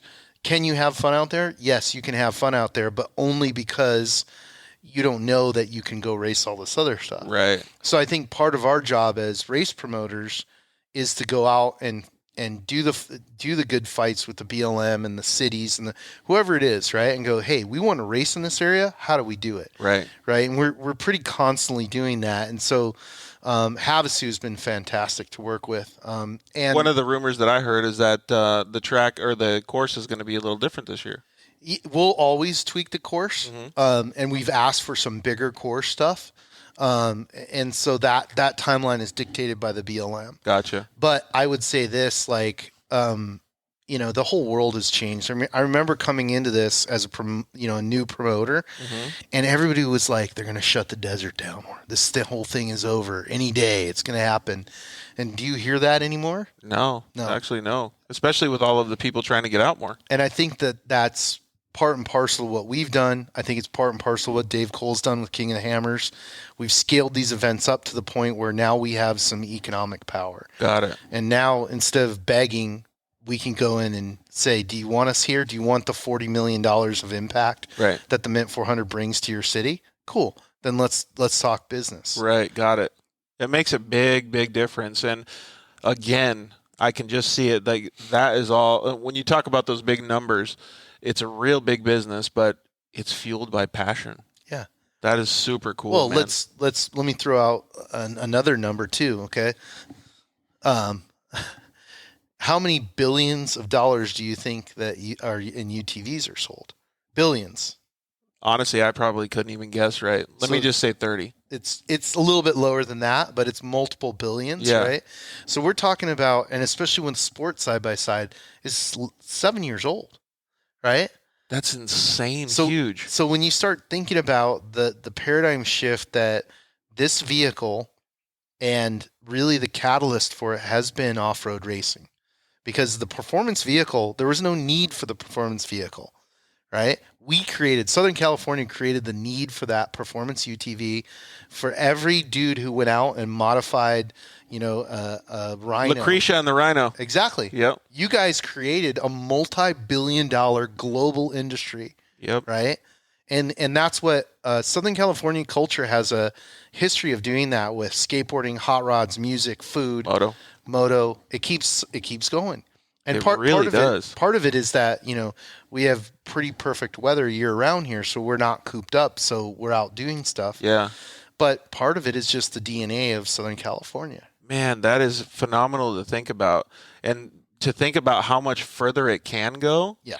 It's just crazy, right? I mean, just think about the fact, okay? Just think about the fact 7 years ago, actually it's less than that, 5 years ago, it had been Mitch Guthrie's first race at UTV World Championship. Juniors? Right. Yep. And he just went to Dakar 2 years ago. That's insane. How short that timeline is, right? Yeah. It's so speedy when you look at it when you reverse, back it, the hindsight's 2020. Or Seth Quintero raced his first race in the youth race with us, right? Won the youth race, won the 250, right? And is racing in Dakar. Not only racing in Dakar, but they're holding it to top people, top racers. I was fortunate. I was there 2 years ago, and I was standing with some of the OG guys, that have won Dakar before, and they're just they're blown away. How are these kids so fast? Yep. And I was like, because they started when they were 6. And calculated, though, too. It's really cool to see that. And those guys are coming up. Now that I think about it, ever since the UTV World Championship was the concept came out, I've never missed a year. Yeah. So we were talking about how I've never been to Baja. The UTV stuff is actually what cultivated me. Yeah. I love all this other type of desert racing, but I'm the perfect example. Yeah. No, totally. I mean, look, and I'm an old guy. I'm not a young guy like Seth Quintero. Yeah. You were talking about what does the future hold? And I think, I'm super optimistic. We have a huge future. Mint 400 is going to continue to grow. We're going to actually do more Mint 400 level races, in different areas. We've been looking at California, Arizona, Texas, New Mexico, Utah, Colorado. There's a lot of land in the U.S. that we haven't even touched. I'm a big fan of Triple Crown events, man. Yeah. Well, for us, we're not going to stop with, okay, cool, 3 events or 4 events. Whatever the market will bear. Again, I use the UFC as a barometer. I mean, there was a point where it was like, oh, we should have 1 fight a year. Right? No way, yeah. Now how many fights do they have, right? Numerous. So it took them 15 years. But, we already have a bigger culture globally. We have larger sponsors than they do currently, right? So our pattern or our trajectory is much more stable. That is so cool to think about. In our sport, you got to remember the UFC. I was at UFC 3, I think, right? And they shut the lights out. We're on an Indian casino, and the federal government was showing up. The attorney general was showing up, going, "This is illegal human cockfighting, right? We don't want this." And now you look at where they're at today. Yeah, And so to me, I look at that and I'm like, they did a great job. We take a little bit of inspiration from them and really everything else. So UTV World Championship, same thing. We're in October. It's going to continue to grow. We just opened up registration, so get registered. Dude, I got to get up there and register, man. Yeah, you qualify in the order that you register. And then, it's going to be an exciting year. Dude, if you already opened it up, I'm probably way back in the pack already. This year, we're going to have Tech and Contingency downtown Havasu. Oh, nice. So kind of like the Mint, like a mini version of the Mint. That's cool. In Lucretia's hometown. That's right. So then Mint 400, different course. We've got actually 2 courses now. The bikes will race on their own course. So that's going to help us, with the timing so that we won't have to time people out on the bikes. Right. Space out some of the dust a little bit, give it a little bigger course. Yeah, just give them, a bike course is different from a car course. Yeah, 100%. We want to give them a good course. And, more than anything, the thing I hate the most about being a promoter is having to take people off the course, right? For time. Yep. And unfortunately, we only have a 48-hour closure with the BLM. So there is a time limit to what we can do. It's not like Baja where it's like 3 days later and Yep. you're still going. Go for it, man. But we are giving the bike racers more time by separating their course, which will run the same time on Saturday that we're racing the cars and trucks. Oh, cool. And then, we're going to have qualifying down in Prim. So everybody will be able to watch qualifying. That'll be super exciting. That'll be super cool. And we're talking about format for qualifying. We've been talking with a lot of the racers to see if they want to change it up and not have it be one vehicle at a time, maybe two vehicles at a time, make it interesting. So we'll see what they say. We always go back to the racers and try and get feedback from them so that they're happy with with the format. Yeah, that's a good way to put it. Oh, question just came in.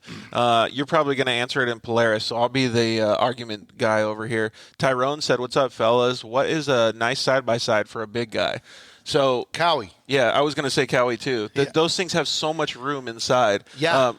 Let's give him two options though. What's the best Polaris vehicle that's got a big? Do the new XP Pros or whatever they're called have I have it right now. I have a 2019 Polaris S Turbo, right?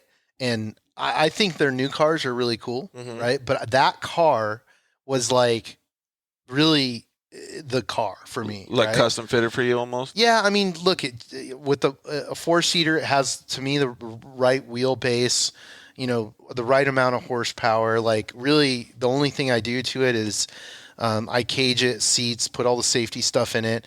And tires and wheels, Yep. and then adjust. Do like basically go to our friends at Shock Therapy, set the shocks up, and that's it. Yeah, everything else is stock. That's cool, man. So Tyrone, you do have some options, man. But those Cowies, I've sat in one. I haven't got to drive one yet, but I've sat in one. And they have massive amounts of room. Yeah, I actually I've driven one. At the Cowie demo, and then Cowie gave us a loaner. We did a whole review on it, and that was one of the things that I liked the most about it. Interior? Yeah, just cockpit. How much room, and then also the stance of the car, the way the car sat and drove, I thought was really good. It's a really well-built vehicle, so that's definitely one for the big guys. Yeah, exactly. And when I say I never drove it, I never got to drive it at race pace. I got to drive it around Geyser Loop, and we were getting with it pretty good, but still, I think that would be a good one for you, bud. That would be my only complaint with the Cowie is that it's a non-turbo car, and I know they have an aftermarket turbo coming. Yeah. So, not everybody is like us sickos out here in Southern California and needs crazy horsepower, but well, Tyrone is SoCal, but Tyrone, they do that new kit is that turbo kit that Matt's talking about is on its final stages of development, so it'll be out pretty soon, hopefully. So if that's something that you're interested in, man, it'd be a good solution for you. John Hupperts also asks, yes, the S is a great car. Have a 19S now and thought a 21 and bringing it to AZ soon. Nice. Oh, he bought a 21. Yeah.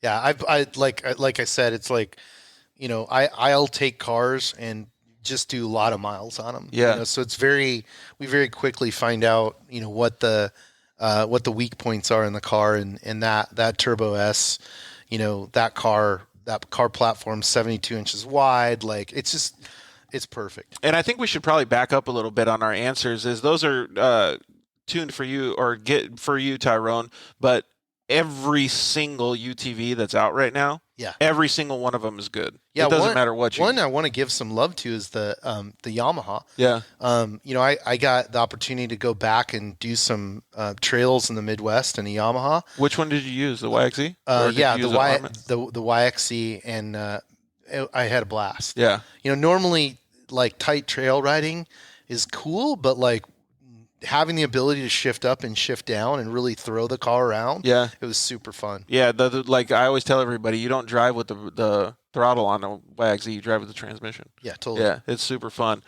So anything you buy, man, you're going to be in really good hands no matter which one you get.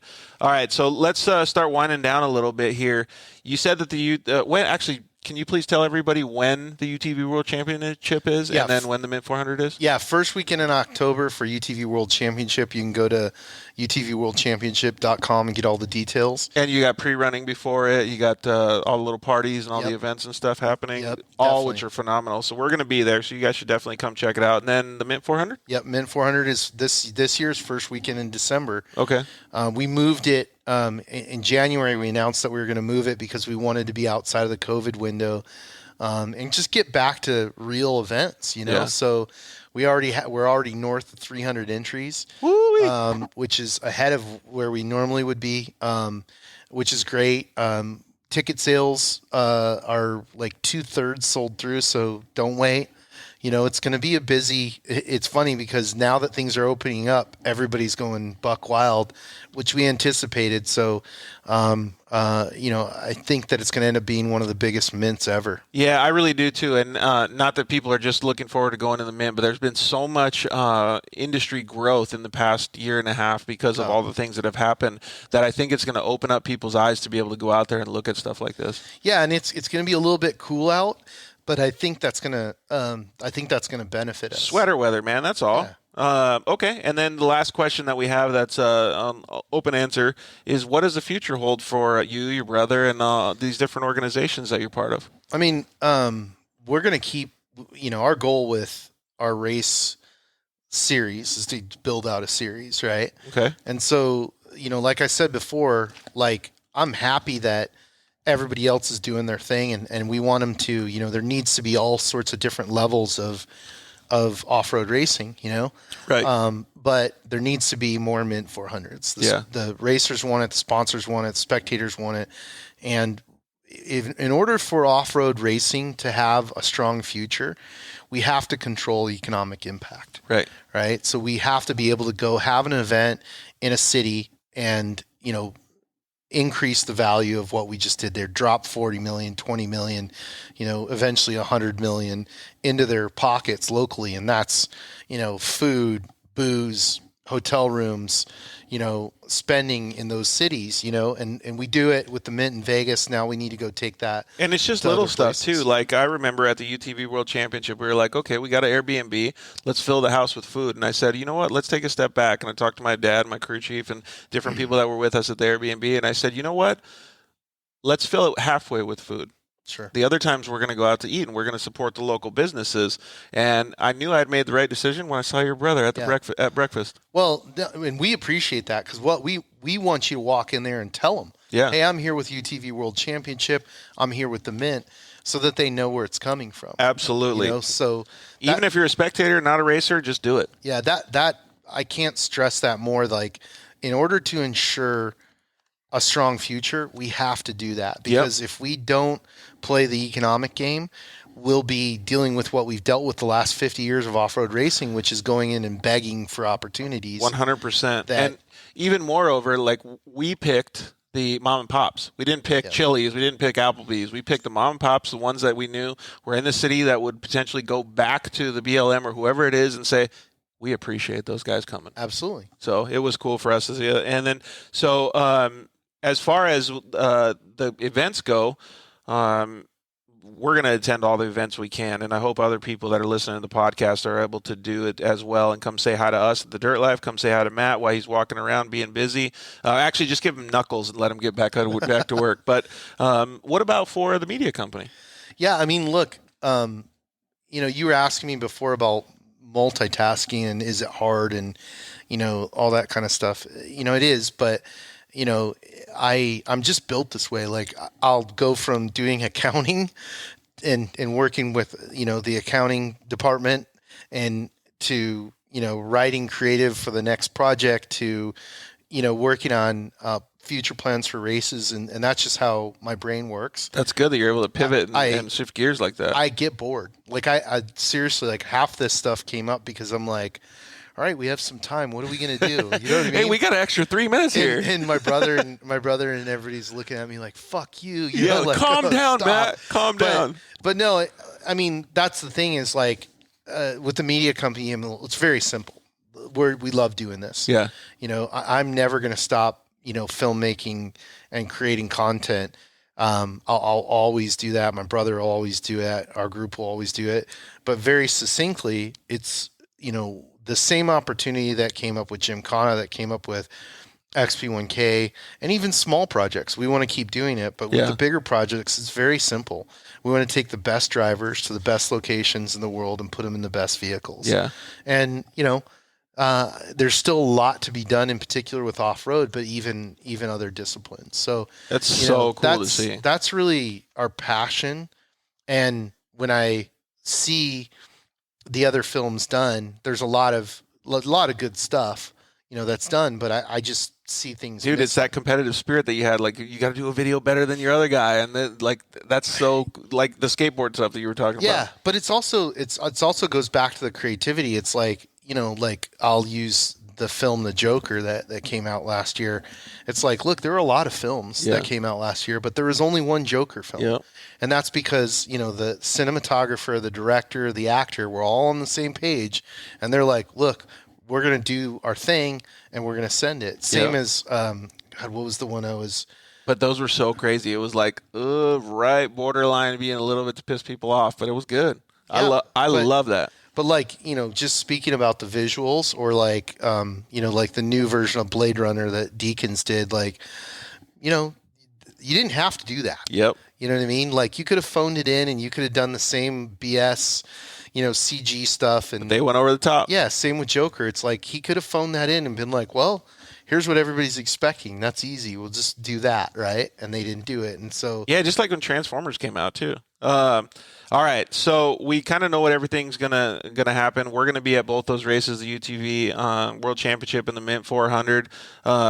I gotta say, man, I'm really stoked that you were able to come on the show and hang out, especially to give us 3 hours of your time and driving. So let's just nail these rapid fire questions. You ready? Yeah. You didn't cheat and look at them, did you? A little bit. So some of them are from. I think Caden Danbury actually made a couple of these, and nice. John Lewis from Desert Squadron also helped out with some of these. Awesome. So, hard shell or soft shell tacos? Soft shell for sure. Going It's gotta soft be shell? corn. Go, yeah, gotcha. Old school. Cholula or tapatio? Tapatio. Chicken or asada? Asada. You going asada? Yep. What about what's the one where they shave the meat off the lamb one or whatever? Oh, dude, that one's good, but wait till you're down there. You're going to have a taco called arrachera. Is that good? That one will blow you away. All right, I'm into it, dude. 3-wheeler or quad? 3-wheeler, it's old school. Yeah, are you going like 185S or like 110? Are you going little tiny one? No, like 185S with the mullet and, the big gulp cup, right? Nice, dude. You're going the full deal. Full El Conzo, dude. Creativity. Dunes or the river? Dunes. This one's actually a good one from this weekend. Cincerillo or Osborne? Cincerillo for sure. Dude, he was on fire this past weekend. Kid's a savage. Dude, if he could stay up, he would smoke everybody. Yeah, the kid's a savage. It literally looks like he like goes out and breaks his body and his body gives up and his mind's still like, come on. Yeah, let's go. Pizza rollers or jalapeno poppers? Jalapeno poppers for sure. Coffee or tea? Coffee. Favorite soda? Favorite soda? God, that's a hard one. Right now, I'd have to say like the OG Mexican sodas, right? Ooh, you know what? That's crazy that you say that, because we went to Huntington Beach. I met with Lawson Malika of AEM, and he took me to a taco spot, just normal run-of-the-mill taco spot, and they had the Mexican sodas, The dude. Jarritos, yeah. Dude. The orange Jarritos. That's what he got. Yep. And his son got a Mexican Coke. You can't So beat what happens if you ever date a Mexican girl? Yeah. That's it. It ruins you. Because you're only getting that? No, you're going to get that. You're going to get food from her abuela, and it changes you. It changes your life. Yeah. Okay, let's see here. Oh, man, this one we're talking about superhero movies, but what superpower would you like to have? If you could have one superpower, what would it be? Oh, flying for sure. Flying? Get so much shit done. That's true. What about teleporting? Oh, I didn't think about that. So we had one. It'd just be cooler if you're flying, because if you're teleporting, nobody sees you. Yeah, exactly. Right? To be able to fly through the air. Right. Nobody's teleporting like this. Dude, right? and could you imagine the camera angles you could get flying? That'd be awesome. Yes, I can. We've done it in a heli. Yeah, exactly. Right? And now drones exist too, Yeah, right? the FPV drones are awesome. Well, this one's actually probably going to be a pretty loaded question for you. All right. Most memorable race? Okay, so I think I was 13. I think it was 13, and it was my first Baja 1000. Mm-hmm. And I went with my some friends in the neighborhood. And so it was like magic 80s, kind of like, hey, Mom, Dad, I'm going to go to Baja with with the Smiths. Yeah. They're like, oh, okay, we'll be back tomorrow. Okay, I don't think they had any idea it was another country. They thought it was like Baja was like next to Down the road. Like that's East El Cajon, right? Yeah. Okay, all right, we'll see you later. No, that was back before it was there's no passport. There was Right. nothing like that. You could just go.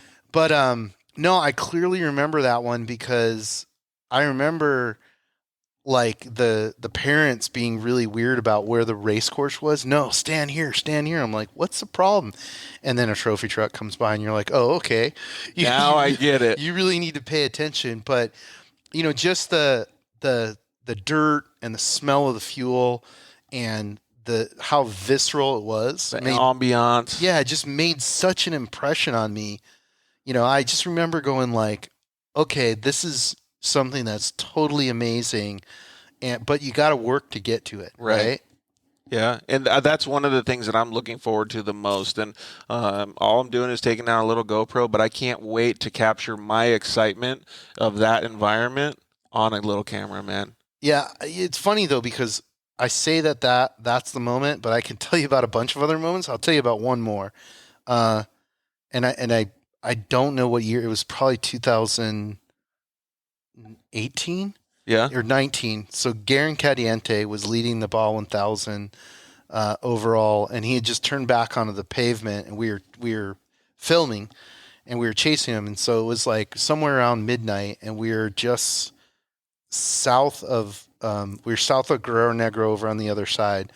So you're driving, and there's a bunch of guys flagging, and we're like, maybe we timed this right and we'll see Garen. And he pulls out in front of us. Whoa. So we had about 30 minutes on the pavement, and I'm talking on the radio to Garen. He's leading the Ball 1000 overall, right? And he was, at that point, he was still pretty much a rookie racer. He'd won some races. He was doing really well. But I'm sitting there, and I'm like a kid in a candy shop. I'm like, dude, you're leading the race. You're winning the race. He's like, he's telling me to calm down, right? And we kept talking. He's like, keep talking to me. I'm a little tired. And he unfortunately he handed the truck off in Loretto to Todd LeDuc, and then the whole rear end blew out of the truck, so they were done. But up until that point, he was leading the Ball 1000, and we were the only people in communication with him for that. And you were right behind him right then. We were following him, right? Yeah. And I'll never forget that. That hardly ever works out. There's no other motorsport in the world where things like that will happen, and off-road racing is one of them. That is so cool. That's a great story. Okay, we're going to give an ode to Robert Blanton here with his Strawberry Rendezvous. What's your favorite flavor of ice cream? Yeah, I have to go old school, blueberry. Blueberry? Yep, blueberry. Thrifty blueberry? No, what's funny is my uncle, my family was one of the largest fruit farmers in North America, and they did blueberries for Sherman ice cream. If anybody knows what that is, super old school, and yeah, that's where you're at. Yep, real blueberries and Sherman ice cream. Do you know what your brother's favorite flavor of ice cream is, or no? Chocolate, probably. Chocolate. Yeah. He goes opposite of you. Dogs or cats? Cats for sure. Netflix or YouTube?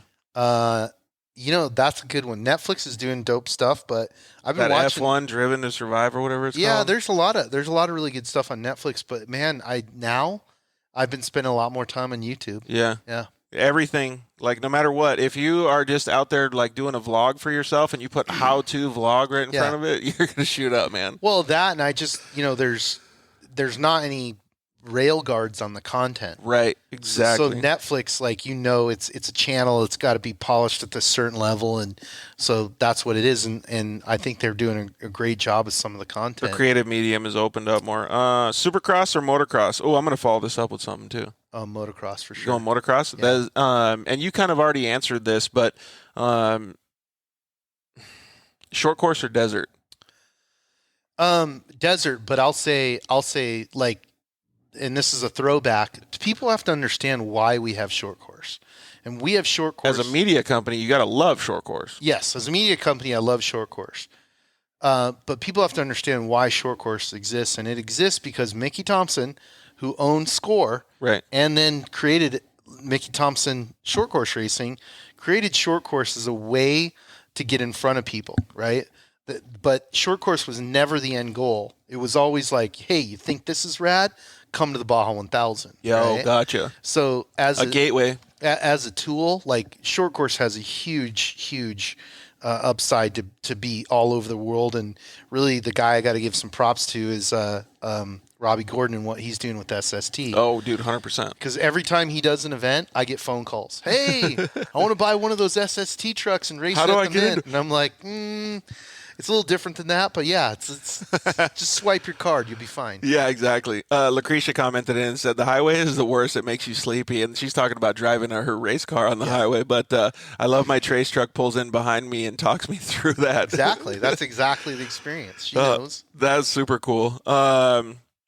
What other form of racing would you like to try? That's another loaded one for you.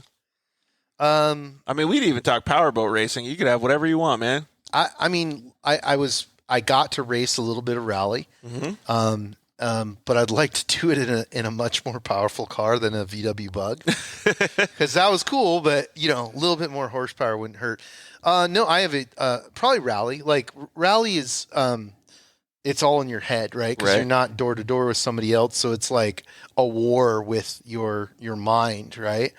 So that has some appeal to me, but. Yeah, I don't rally raid. I really think like that format is really cool and really challenging. Yeah, it's pretty clear that you have a love for the dirt. Yeah, not pavement. It's I've had some opportunities to do some big pavement races, and I looked at it and went, oh, it's going to cost this. I could race 2 Baja 1000s. Yeah, I'll do that.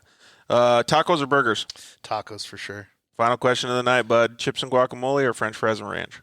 Chips and guac. All day, huh? Yeah. Look at you Southern California guy. Yeah. I wonder if you spent any more time in Kalamazoo if you would have picked French fries. Oh, for sure. I mean, dude, like growing up in Michigan, you have no idea what Mexican food is. Yeah. You think Mexican food is like Taco Bell? Yep. And then you come here. As a funny story is, I remember my cousin that lived here. He's like, hey, we're going to Alberto's. I'm like, whatever that is, dude. Yeah. And he ordered me and my brother carne asada burritos.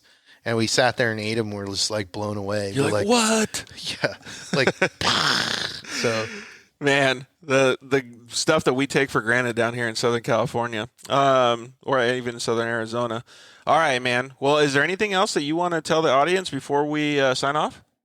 No, I'm good, man. Like, First of all, you did a fantastic show. No, thank you. I'm stoked you're doing this. I appreciate you inviting me on, and I think it's rad. And, anything I could do to help. I'd say, go off-road with your friends, man. Yeah. It doesn't matter what you have. You have a PW50 or a UTV or a Jeep, or it doesn't matter. Hey, so speaking on that, I went off-roading or razor riding with Steve Westfall, who's the Rockstar Energy Husqvarna team manager. Yeah. And he has his own razor, and the kids are kind of growing into their own. So he made them or allowed them to buy their own golf cart. Or little golf cart, whatever you want to call it, go-kart. Excuse me. Right. Both him and his brother, Parker and Ezra, saved up $900, and they tive themselves a little go-kart, and they took that on the razor ride. When we got to the top of a hill where there was some rocks and they couldn't make it up, Steve was behind them in the razor, and they kind of like got stuck. He just nudged them along in the razor, nice. Got right up over the rocks, and they get to sit at the top of the hill with everybody else. That's cool. Living their dirt life, man. That's right. So, yeah, you're right. Anybody that can get out and play in the dirt's going to have some fun. Well, especially now, like, with all the stuff that we've had to deal with COVID, I think it's more important than ever to get with your friends and family and go have an adventure out in nature. And it doesn't matter what vehicle, whether you're an overland guy or you have a Tacoma or anything off-road capable, just go for it. Anything you can do. I even saw a Honda Civic out there. Okay. All right. Little lift kit and suspension. You might be I think he just ran it beater. But, yeah, so thank you very much, dude. You have a wealth of knowledge, and we really appreciate it. We didn't even – I mean, it's already 3 hours and 20 minutes into the show, and we didn't even approach any of the branding and the things that you can help with other people. So we'll get that on the next one. Yeah, exactly. So I really appreciate it. Like I said, you'll actually really enjoy next week's show. Next week's show, we're going to have David Clay of racing tracks. Yep. He's got a new project that he's working on. I think Dave Cole's probably going to come on the show too. Nice. And we're going to do it from the house down in Baja. Bitchin'. So we'll see if we can do it live. I'm not sure, depending on the Wi-Fi down there. We'll see what we can do. There's good Wi-Fi in spots. Yeah, so we're going to cross our fingers and see what we can do, but it's going to be a fantastic show, and please stay tuned to that one because David's got a really, really cool project that he's working on that he's going to have some cool stuff to announce. Thank you to Matt for coming up and for helping just grow the off-road industry and off-road racing in general, man. The stuff that you do and the amount of sleep that you don't get benefits us all. It's all good, man. It's so fun. We really appreciate it. Thank you guys very much for joining us tonight. We really appreciate it. You can always check us out on any of the audio platforms, iTunes, Spotify, Amazon, everywhere. We're on all of those networks, as well as Facebook and YouTube live at 5 on Monday nights. And sometimes we even do Instagram Live on Thursdays as well. We just had an Instagram Live with Toby Price last Thursday, so go and check that bad boy out.